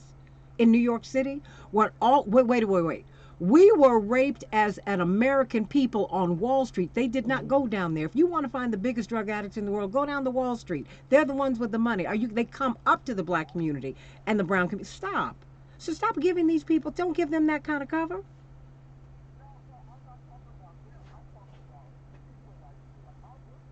Yeah, now I get it. But your point, I need you to give me because I've given you a lot of time. And I got to get to these other callers. On many occasions and in many situations, there are some people that act with malice, and there are some people that act out of sincerity and trying to set policy and implement policy and guidelines. Errors can happen on either side, and I'm not just saying errors to make it seem trivial. I'm saying in depth, we're doing everything we can. We're doing everything we can. So you're edging closer to supporting Michael Bloomberg, because I need to go to a couple other callers, Mark. Okay, I got you, because I got you. Unless you want to stay for the after show. In fact, you know what? I'll put you on for the after show. Let somebody else beat him up. Let me go to Chapearl. Chapearl, oh, I should have held her. But go on, Chapearl.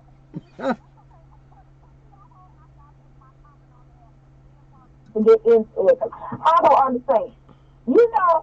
I have been sitting here listening for the last couple of weeks about all of these people pumping Bloomberg up.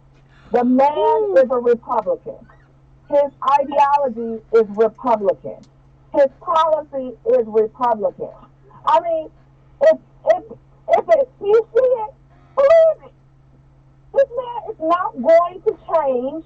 He does not have a desire to help the bottom 90%. What has he stated? And that's why I was so infuriated by the congressman, because he is not going to do anything to pull the 90% from the bottom. He is the 12th richest person in the world, not America, the world. And he has no need for us little peasants down here. And he has shown us so many different ways that he is not invested in the American people.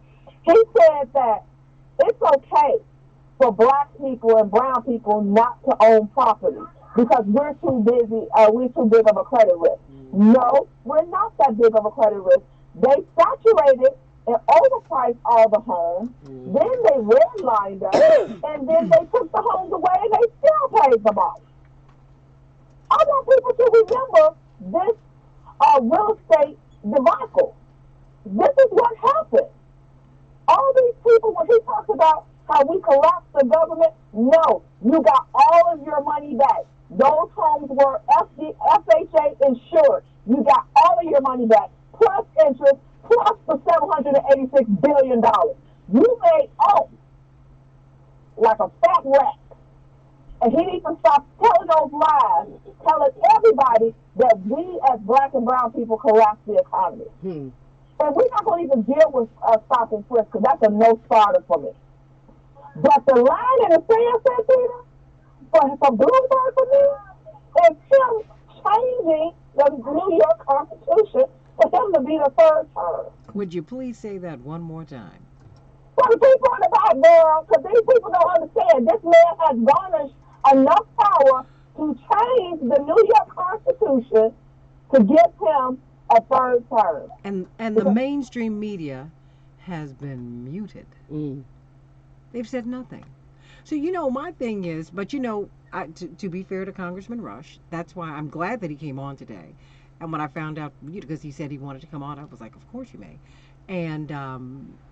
And I just said, I hope that you will take these concerns that we have back to him. Let him know that on our side of town that this conversation is not finished. This conversation is ongoing and it is building. We have real issues with stop, frisk, beat, and kill. Because that's really what it is. Thank you, Attorney C.K. Hoffler. Stop, frisk, beat, and kill. We have an issue with it. And it appears to us that his apology for it was convenient. It was politically convenient, not substantively sincere. People had to mortgage their homes to get their sons and daughters out of jail. So why don't you set up a college fund? Dwight McKee said it yesterday. $1 billion into HBCUs. They're having trouble. So that these people and their children can get to school. So that they can take advantage of opportunities that were denied them because they were in jail wrongly. Or that they were traumatized. That's what I wanted. Derrick Rose was just talking about how he's been traumatized. When you live in a police state, that is something, that's a horrible thing. I want you to stay right there, Chaparral, because, we have a lot of people calling in, and we're going to talk on the after show about this, because I think Pam and Ron and Maine and Chaparral and Mark, I think we need to talk about this, because these black elected officials are lining up behind him, because, look, politics is about power, and it's about quid pro quo. You trade this for that. Okay, well, that's happening in the suites, but in the streets we're having this conversation, and we need to have it. But you need to let your elected officials, the people you elected, you voted for, or whom you did not vote for, who represent you anyway, you need to let them know how you feel. You need to call Congressman Rush's office today. You need to call Congresswoman Robin Kelly's office today. You need to call Congresswoman Underwood's office. You need to call everybody's office today. Whoever is endorsing him or whoever they're endorsing, you need to let them know what you want them to say to these people they're endorsing. In your name. Got to do that. Got to do it. And I tell you, you can't just give it away. Wow, there should be some red lines in the sand. There should be, in my opinion. But we got to figure out where we are here. Where we are. Where are we? What are we doing? What are we doing? And I'm hoping and I'm confident, because I do believe that Congressman Rush will take this concern that we've had, the conversation that he and I had today. I hope he takes it to Mayor Bloomberg. I hope he comes on the show and talks about it. Because this is not over. It's something that has really, really bothered us. It's bothering us. Redlining, it's bothering us. We need to talk about it. As he's rising in the polls. Why is he rising in the polls? Why? More of the Santita Jackson Show on the After Show right here on Santita Jackson and Friends on Facebook and on the Santita Jackson Show on YouTube. See you tomorrow and see you a little bit later. God bless. Love you. Ground Game is the latest podcast from the Associated Press. Hosted by AP's Julie Pace, Ground Game discusses election strategy all throughout primary that season. Did not turn out the way we thought it was, but it worked out beautifully, huh? It worked out. This is AP News. Okay, so I'll be back in a hot second, everybody. I gotta eat my pretzel. I'm not eating on camera. Ever. The Boy Scouts of America filed for bankruptcy protection this morning, hammered by... Oh, and let them know if they want to stay, they can. They're more than welcome to. Thank you. You turned it away from me. Thank you. Hello, Ron. Oh. Hello, Maine. Stay. Are you? Okay. I'm gonna. Oh, hold on. I'm gonna pot you up. Okay. Don't hang up. Thank you.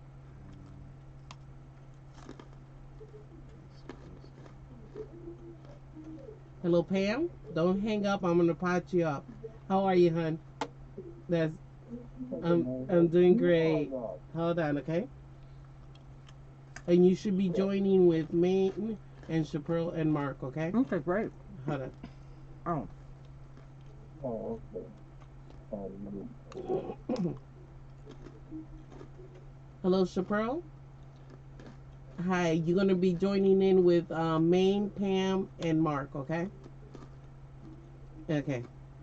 And you were fabulous, thank you. As always. Always. Hold on.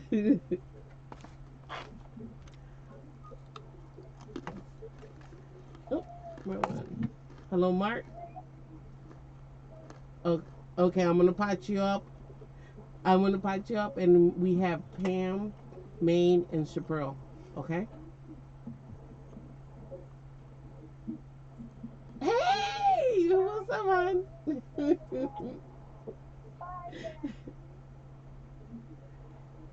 Hello? There you go. So both of you. Okay, cool.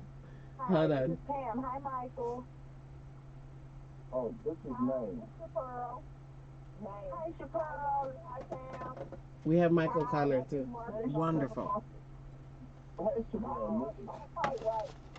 Yeah, this is Maine. Maine? And this is Michael. Yeah, I'm here. Oh, Michael O'Connor's on too? Hey, Maine. Yeah, hey, what's up? I love them. I think we're just waiting on Santita to come back. Yep. Okay. And I'm back. Yeah, you know I had to have my pretzels, and I do not eat on camera. How about that?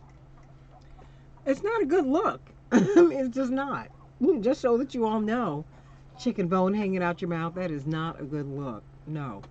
So, it's not. It's terrible. It's terrible. It looks terrible. And, we have to teach our girls, our young men to be gentlemen and our ladies to be ladies. Whenever I leave the house, that was one of the last things my mother would tell me. She'd say, be a young lady, be a good girl. I don't think she did that and stopped doing that until I was in my mid-20s. And it locks into you and into your behavior. So, tell me. Peter, don't embarrass the family name. That was always told to me. Absolutely. Pam, don't embarrass the family name. Absolutely, absolutely. And don't embarrass the race, okay? I mean, and if there's someone who's not black, really, because black people have a lot to overcome. And so you want to put the best face on our people. So, what did you think of today? What do you think of Michael Bloomberg, his candidacy, and so many of these black elected officials lining up behind them? We didn't hear from you, Maine. What say you? Yeah. Well, it's the elected black so-called elected officials that to me that's disappointing. Like Rush, he needs to retire, or somebody needs to go run against him and take him out, because he don't live past his time as far as politically, as far as I'm concerned. And Bloomberg, to me, Bloomberg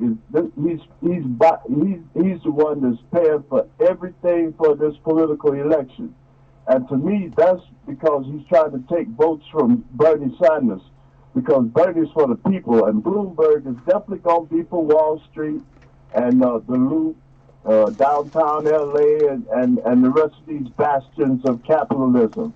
And so, because he's a capitalist, and he's going to look out after them first. And as far as the redlining, you look what redlining has done to the west and south sides of Chicago, right here in Chicago. Why don't he give up about 5 or 10 billion of them dollars we could use for reparations for black people and for schools, for free education and stuff like that? They don't talk nothing like that. They just say, "Oh, well, just vote for me. I'll set you free." Temptations, ball of confusion. Of course. But ball of confusion. Yeah, that's what's happening right now. Back in 68, 69, when ball was Temptations, politicians, kids growing up too soon.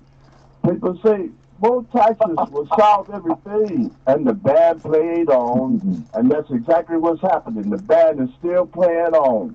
And these people, like Bloomberg and stuff, they trying to hurt Bernie Sanders because Bernie Sanders is talking about people over money and not money over people. And they want to keep the status quo as far as money over people. They want to make sure Wall Street and the Loop and downtown LA and these other bastions of capitalism stay on top. But I don't care about them being on top, but they need to share the wealth.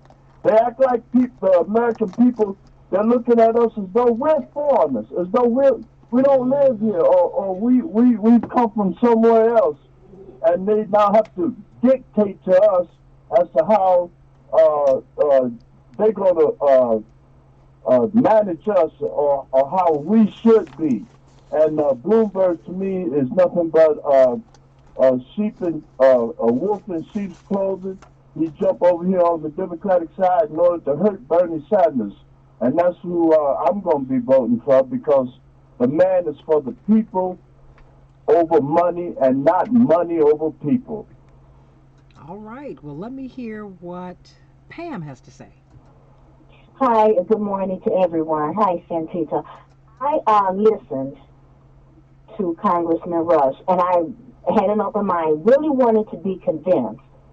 And what I heard Congressman Rush state that he is contrite, which I don't see any contrition in Bloomberg, and that he went and then he went on to enumerate how he has tried to, I guess, make up for his policy of terrorism, because that's what it was, Santita, terrorism.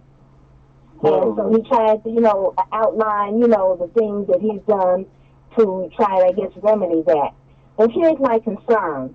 When I heard Bloomberg's apology, he said that he wasn't aware of how this was going to impact the black community. And that is a bold-faced lie, because he's an intelligent businessman. He does nothing without analyzing. He knew what the outcome with that would be.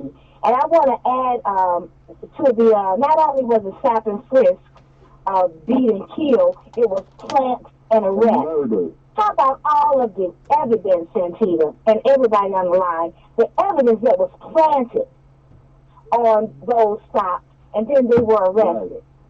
For me, and I'm trying to be open, because I know we need to get Trump out of office. But wait. You know what, Pam? Let me ask you this. Because, see, I don't do my politics that way. I think focusing on one human being is what lost us 1,000 plus seats. We were trying to save President Obama, and he deserved our support and protection. But by focusing on him and just that one thing, keeping him in office, we lost 1,000 plus seats. We lost control of the state legislatures. We lost control of both houses of Congress. We just have a mess now. The thing is, we are black people. Pam, let me say this. We are black people. We have lived through the most awfulness that America has to serve up. Okay? So President Trump does not frighten me. I mean, I'm not saying that he should stay, no. But I'm saying he doesn't frighten me. And I don't think he should frighten you or anybody else. And I don't think we should buy into somebody else's agenda, which says, oh, we just got to get him out. Get him out and do what? And put who in place? What are you talking about? No, but I wasn't saying that to you. I was just making a more general, right? A more general statement about, wait a minute, hold on, everybody. Because we are like, oh, we got to get him out. I'm like, whoa, wait. We got to, what are y'all talking about? Just get him out and get who in. You're not even asking about who you want. Yeah, but it's not just black elected officials. I mean, because we're the ones who vote. But I think, black elected officials, things have changed. And I'm wondering if there is a split, Pam, and I want you to answer this question for me, between the suites and the streets. I asked that a little bit earlier, because it seems like black elected officials are over here, and the people who vote for him are over there. It is absolutely a clash, because whereas I pay attention to endorsements, they don't influence who I support. And I'm going to say Congressman Rush is wrong on this issue of supporting Bloomberg. And if he wanted to change the life, you go back and reach the people that you harmed with stop and frisk. Go back and reach those people and repair the harm.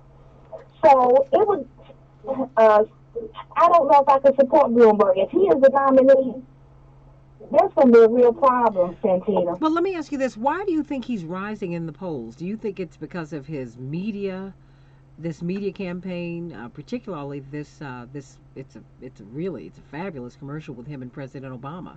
Because I was talking to someone last night on the panel for Let's Talk About It with Santita Jackson and friends, and one of these nights you need to come on out, Pam. Just come on out. And really, because we had a good time, because one of the panelists said, I was walking through the room and I saw this a commercial in passing, and I said, oh, President Obama endorses him, so even though he has not formally done that, he must be with him, so okay, I'll vote for him. You see?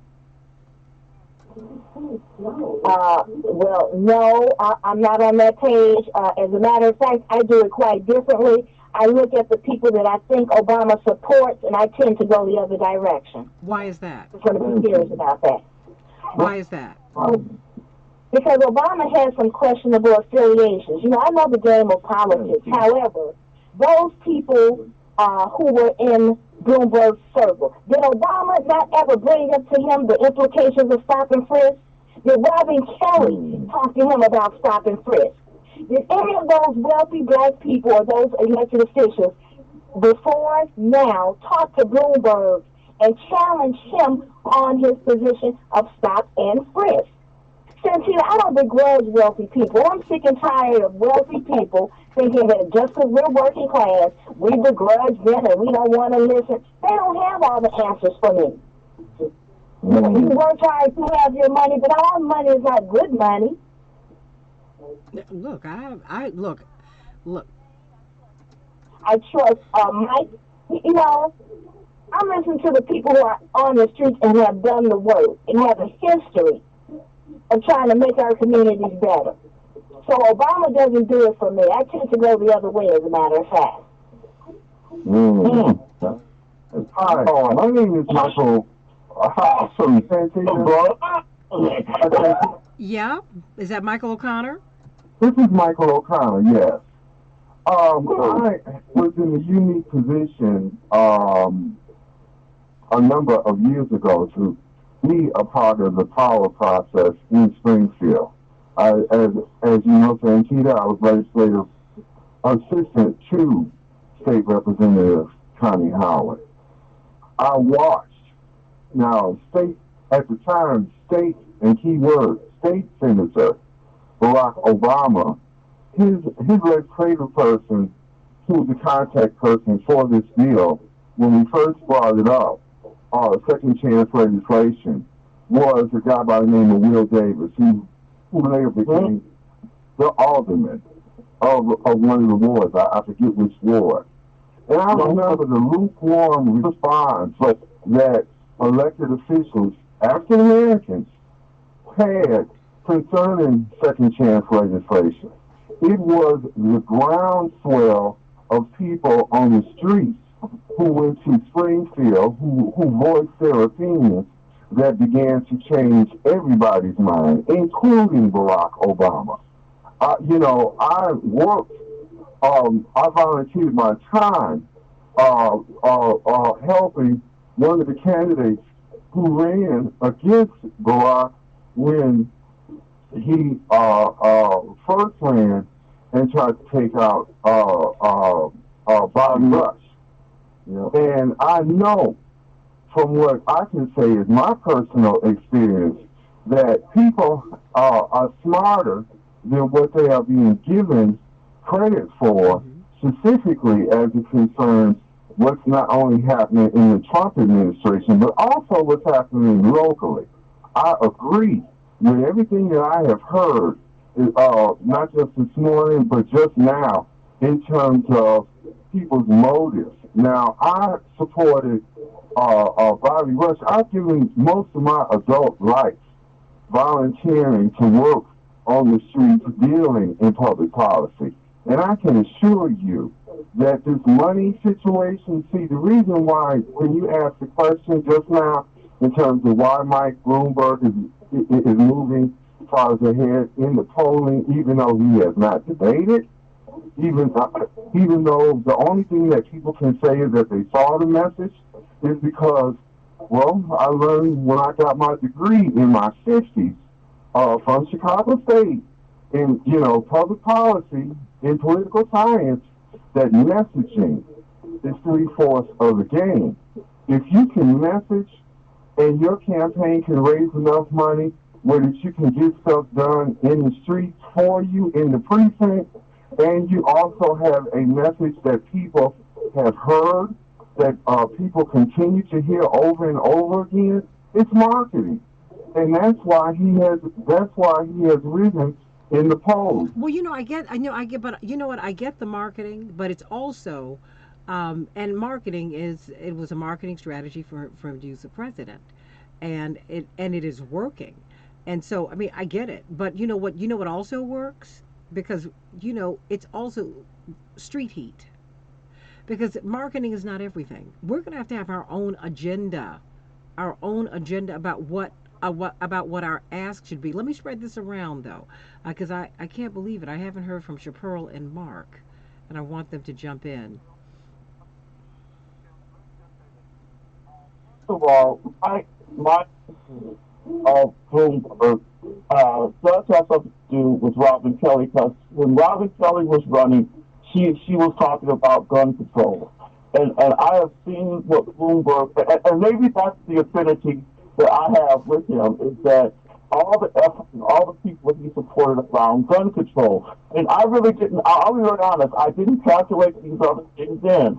But as far as stopping the standard that was there, like I said, I was in the Michigan legislature making laws like that happen, because the community leaders and grassroots folks were under siege in the 70s and in the 80s. I get it, but you know what, Mark, let me just to engage you for a hot second, because I want you to finish your thought.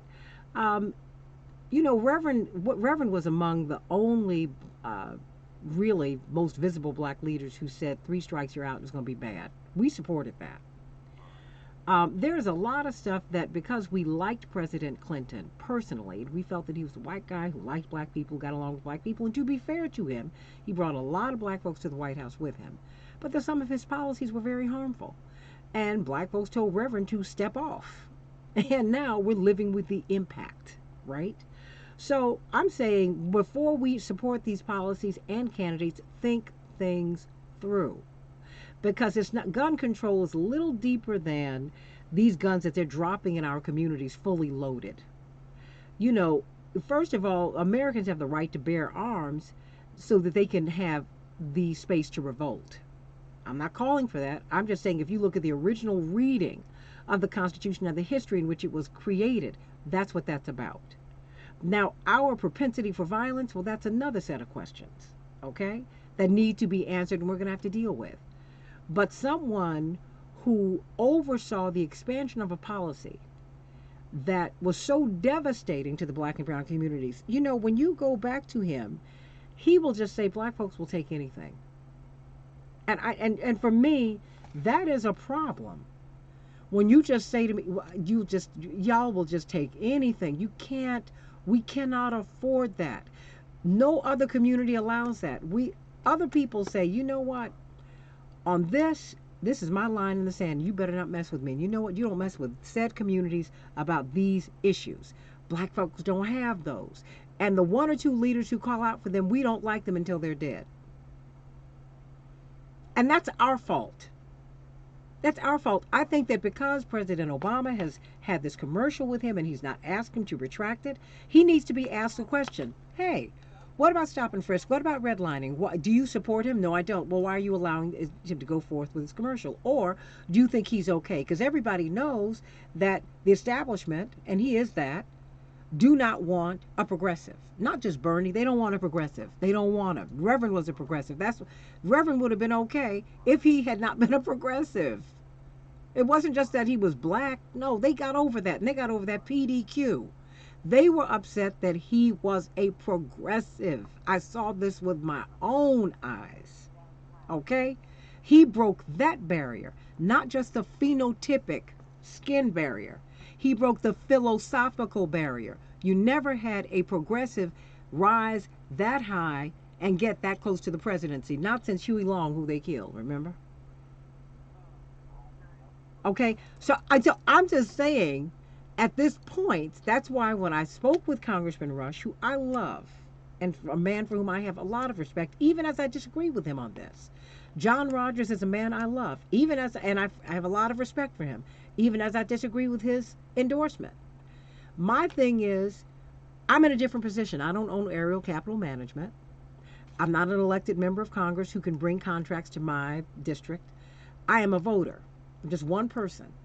And what I can say to this man right now is what you did was out of order. And just coming to my church and swaying to my music and saying I'm sorry is not enough. Expression of forgiveness means that I have to vote for you for president. How about that? Because you know what, I don't think, because my own theory is that I don't think black people are that forgiving. I think we are excusing. Because if we were that forgiving, we'd be at peace. We're not at peace. And within ourselves, we're not. You can't bring up slavery without us going ape crap crazy. That is what we do. We're not at peace. So we've not forgiven anybody. We work at it, but we are angry as we can possibly be. And you know what? People know it. Okay? Reparations, restoration, all of that. Because that's what we're looking for. I don't want you to cut a check. I'm looking for restoration. Restoration, because slaves are not born, they're made.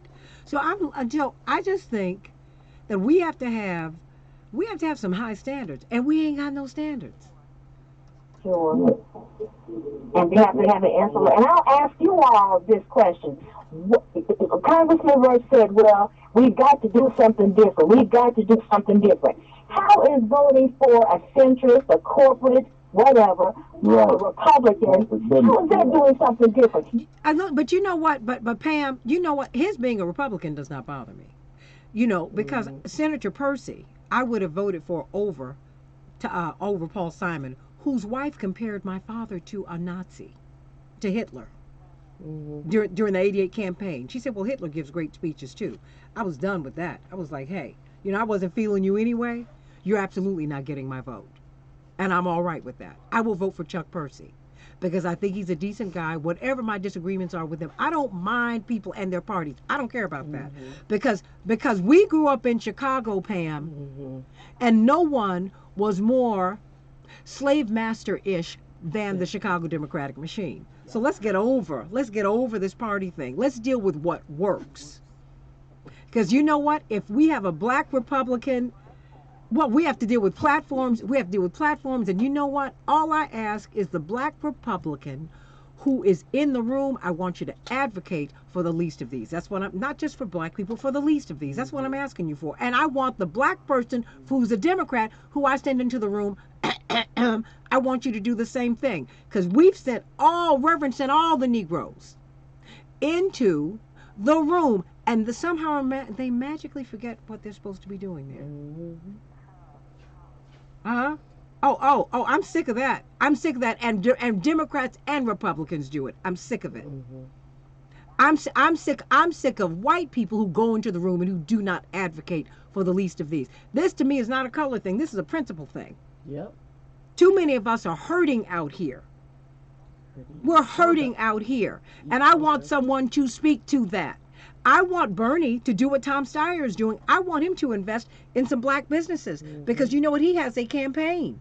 Tom Steyer's rising in the polls in South Carolina because he has put millions of dollars in black banks, and he did not start in this campaign. See, because there's a business. See, I don't want Bernie just to come to me and no, and because he backs up off identity politics, and that for me is a problem because I identify black everywhere I go. So y'all keep talking. Oh, I remember when Bernie Sanders got arrested. Well, not remember, but I remember my people talking about it. My father talking about it. When Bernie Sanders when he was over at the University of Chicago, got arrested for protesting against redlining. But that was a young Bernie Sanders. The business of politics means that you hire people who look like those communities that you want their vote from. And most of these candidates Santita, you're absolutely correct, have not done that. And the only ones who have, Michael Bloomberg, are the ones whose record is so bad, they literally have no other choice. Now, I don't know what Congressman Bobby Rush and Robin, I know what they got. They got the money. They helped the Democratic Party flip the House of Representatives because the DNC was broke. Yeah. I mean, broke. Completely broke. I mean, as in can't make payroll broke, which is why they had to ask Hillary Clinton, to be fair to her. They went to her as she was preparing to run. They could not make payroll. And mind you, President Obama was in office. So I'm like, wait. How is it that you're going to be in office and the Democratic Party is broke, but we got to go to Hillary for money? Something about that triangle ain't working for me. He couldn't do, he either didn't do, his people would not do. He was the first head of the Democratic Party nationally that did not raise major funding for the party. That's why they found themselves in the predicament that they were in. And I'm going to be quite honest with you, it was Omarosa and it was Donna Brazile who told the story. Black women are the ones who told the story first. When Donald Trump first got in. And that has been magically misunderstood because of sexism that have allowed this fool to continue doing what they're doing. Now, we know, those of us who are in this group, we know Bobby's history in terms of as it concerns his endorsements. He helped give us Rahm Emanuel. He helped give us daily. Well, no. First of all, the person who gave us Rahm Emanuel was President Obama gave us that because he announced from the White House. Exactly. No. Because hold on, wait, no. Start there. Yeah. Because that was the biggest platform. Yeah. I'm saying, wait, let's stop dealing with secondary stuff. Start dealing with that which is primary. The biggest commercial that you've got going it looks like President Obama is endorsing Bloomberg. Yep. Start at, I know, but Michael, let's start at the beginning. Because you're the one who just talked about optics and advertising and all that you learned in school. Now, okay, now we're out of school, now we're in the streets, okay? So let us look, and my only thing is, I just want us to think. Because what we need more than anything, we need some relief. I need a meaningful apology, because you know what, we all mess up. Yep. But I need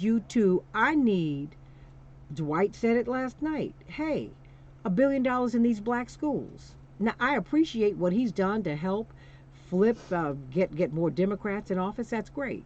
But you know what, a lot of folks lost their futures on stop and frisk. Yep. Their futures. Have you been arrested when you applied to college, when you applied for a job? You can't get in. Wait. So I'm just saying, wait. You need to dial this back and look at the impact of a policy that you supported until December of 2019. Healthcare. All of that. Nothing. The education. Yep, Chaparral.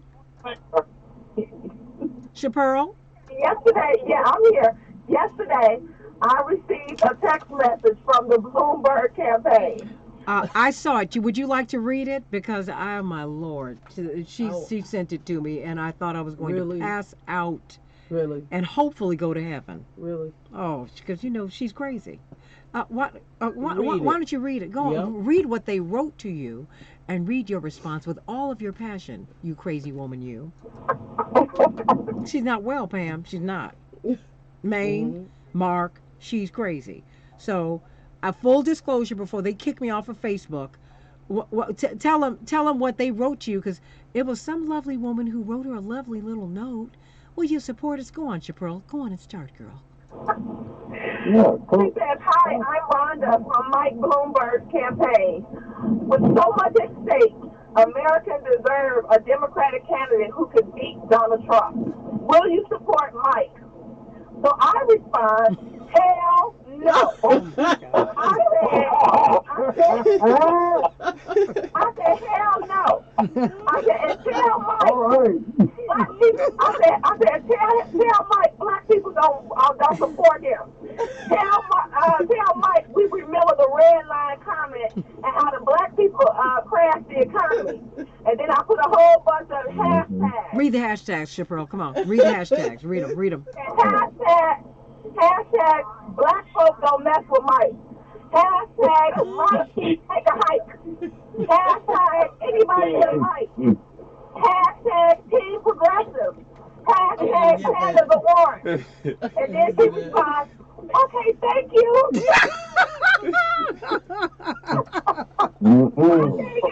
Oh, gosh. Actually spent a lot of money campaigning. Not only did I receive this, but at least 10 of my friends on Facebook also received this message. So he did a massive telemarketing campaign yesterday. And so if you actually get this message, we need to shoot him a message and tell him, "Oh no, we're not going to support him. We are not going. We have not forgotten what you have done to us." My thing is that you're not going to sit here and tell me I'm going to hold my nose because he's changed. He has not changed. Only thing he's changed is he's opened up his wallet to a few black people and he's giving them money to get their vote. I cannot be bought. Right. You have to have policy changes that is going to impact my life. And there's nothing that he is doing or nothing that he believes in that will change fundamentally my life. What the progressive candidates are bidding for is a large impact, life-changing. When we talk about universal health care for all, when we talk about free college tuition, when we talk about bringing people from the bottom up, creating green jobs, this expansion of things that need to be done in this community. I mean, when we look at it in Chicago, we see so many boarded up houses. Why can't we get those for $1? They give it to the corporations for $1. Let me buy something for $1. No, you can't let me do that because you don't want me to rise up. You don't want me to have power, the economic power. Economic slavery. It's all about economic slavery. Exactly. They want to keep us economically enslaved, so we are beholden to them. When you have Bernie and Elizabeth Warren advocating for a workable, livable wage, they don't want to get a wealth tax. Have these profits. Yes, and a wealth tax, oh my God, to tax the rich. When I sit up here and I pay my taxes this year, I'm going to be paying more than Jeff Bezos. How in the hell is that possible? How is that possible in America? This man has countered every retail market in the world, and he's going to take less in taxes than me. Hello?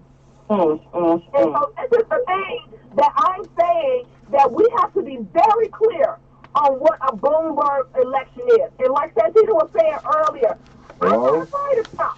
I survived Bush, Reagan. I mean, we can go on and on. That's right. We survived 8 years of Obama. We're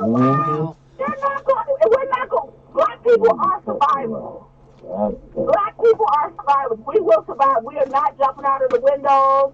We're not doing any of that foolishness. We're going to be the same thing as if anybody else is elected. So I am not going to hold my nose. I will write in Bernie Sanders if I have to. Right on. And we have to tell them that this is what we're going to do. And I'm tired of the media and the pundits telling me that I don't want a progressive candidate. Don't tell me that you don't know my life. You don't know my life. No. So every time I hear the Democratic pundits on the TV, I actually tweet them and tell them, you don't speak for me, and stop talking for me. And that's what we have to continue to do. We are actually being noted that Black Twitter is going off on Bloomberg. Black Twitter is going off on Bloomberg, and we have to continue to go off on Black Bloomberg and these, it's not only Bobby Rush, it's Lucy McBath, it's a lot of black elected officials that have jumped on this boat ride with Bobby Rush and Bloomberg. And my thing is, black business people, you are vulnerable as well. I'm only gonna support people who support me.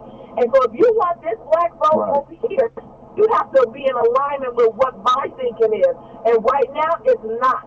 Well, hold on. But Chaparral, let me ask you this: Are you hearing this kind of passion in the streets? I mean, just tell me, just with average people. Tell me, explain. Everybody jump in. Chaparral first, you, then everybody else, and you too, Mark, Mr. Bloomberg.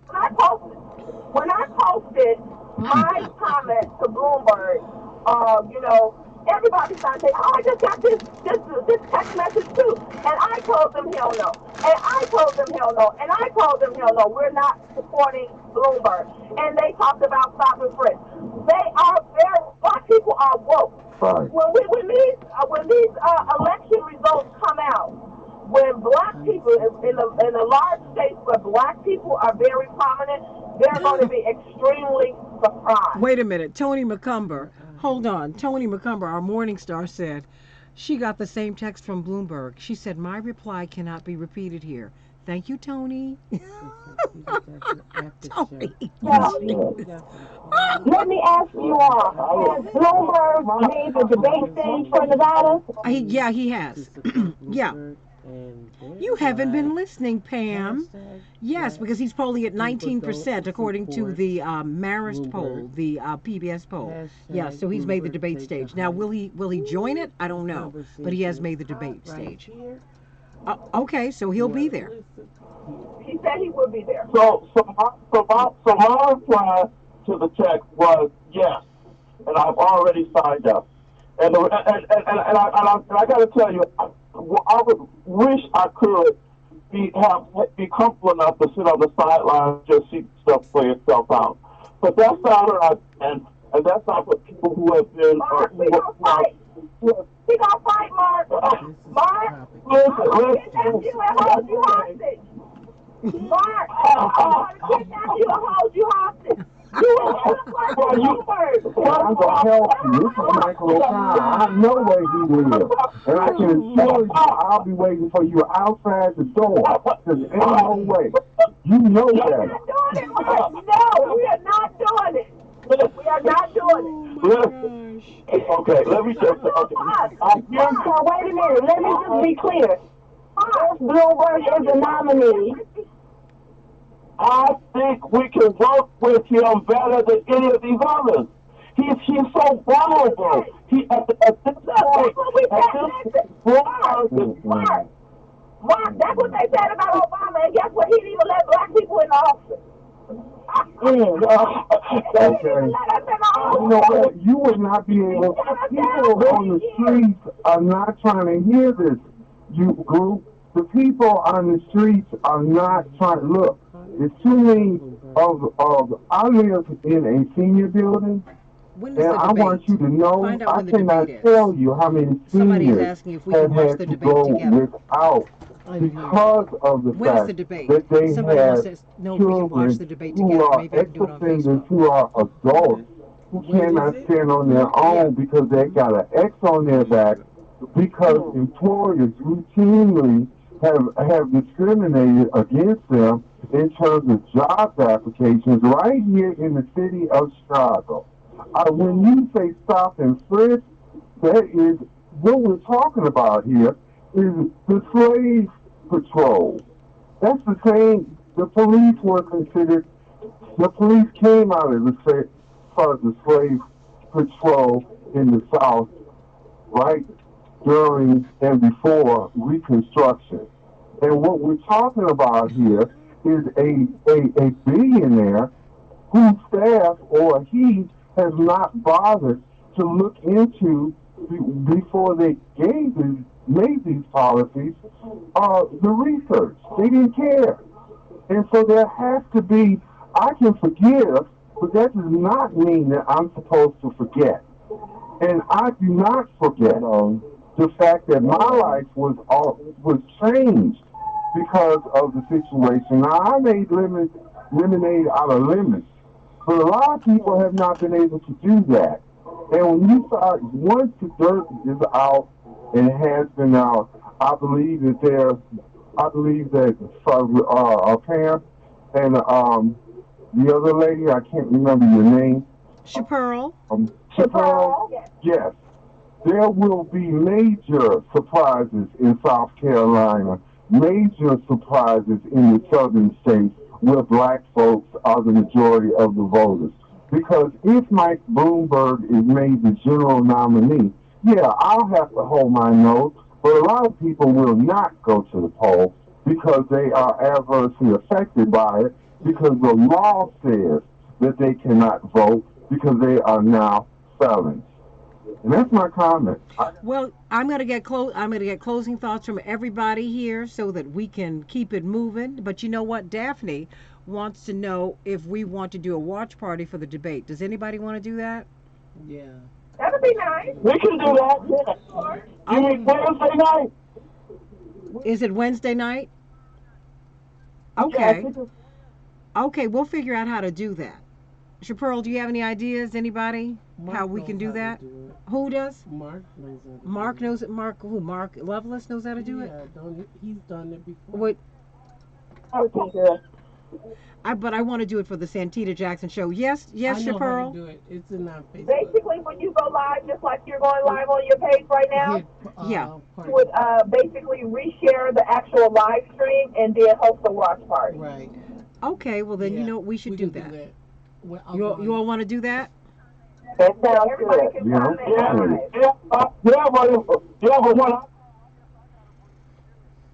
Yeah. Yes. No, Mark does not. You know what? Let me tell you something. Mark does not need security. He just needs psychological help. That having been said, you know what? No, you know what? One of the things that we try to do here is give space to people and this diversity of thought. Because a lot of us are approaching this from a lot of different directions, and I respect that and I appreciate that. And the only way that we're going to really be able to move this forward is to respect everybody's perspectives, even as we disagree or agree with them. And so, look, I appreciate and love Mark, and Mark, you have really been, you've really worked within the Democratic Party, and I can appreciate that. I've always been an independent Democrat, so, I'm like, I look at the Democrats, and go, well, I look at everything and go, well, I mean, and I am a team player. But I've got to have the space to say, you know what, I don't agree with this, I don't agree with that, and we've got to move forward. I think that in particular, black people, I told you, Chaparral, you know me from years ago. Before you get who you want, get what you need. Got to get what you need. Got to get what you need. And what did I also say? The easy girl loses what? In the courtship game. Do not give it away. Don't do it. People don't respect that. You lose. This is wait a minute, this is a very alpha game. And these politicians, these people who say that they need your vote, they need to pursue you. And in the course of their pursuit, they need to tell you what they're going to do for you. Isn't that how the dating world works? How you gonna make my life better? Okay. So I'm just saying, let's make sure we make that happen. Anybody, we're about to get out of here because I love you, but I got to go. Santita, love you all. Yeah. Take care. Thank you, Santita. Love you all. Love everybody all. I love all of you. And wait a minute. Come on, say goodbye. Lady B. Love you. Thank you. Bye. Love you all. Oh, okay, everybody. We love you, and it's been great. And I am out. I love you. Tony can't repeat what she wrote. Tony, don't you put that on Facebook? Love you all, everybody. See you tomorrow.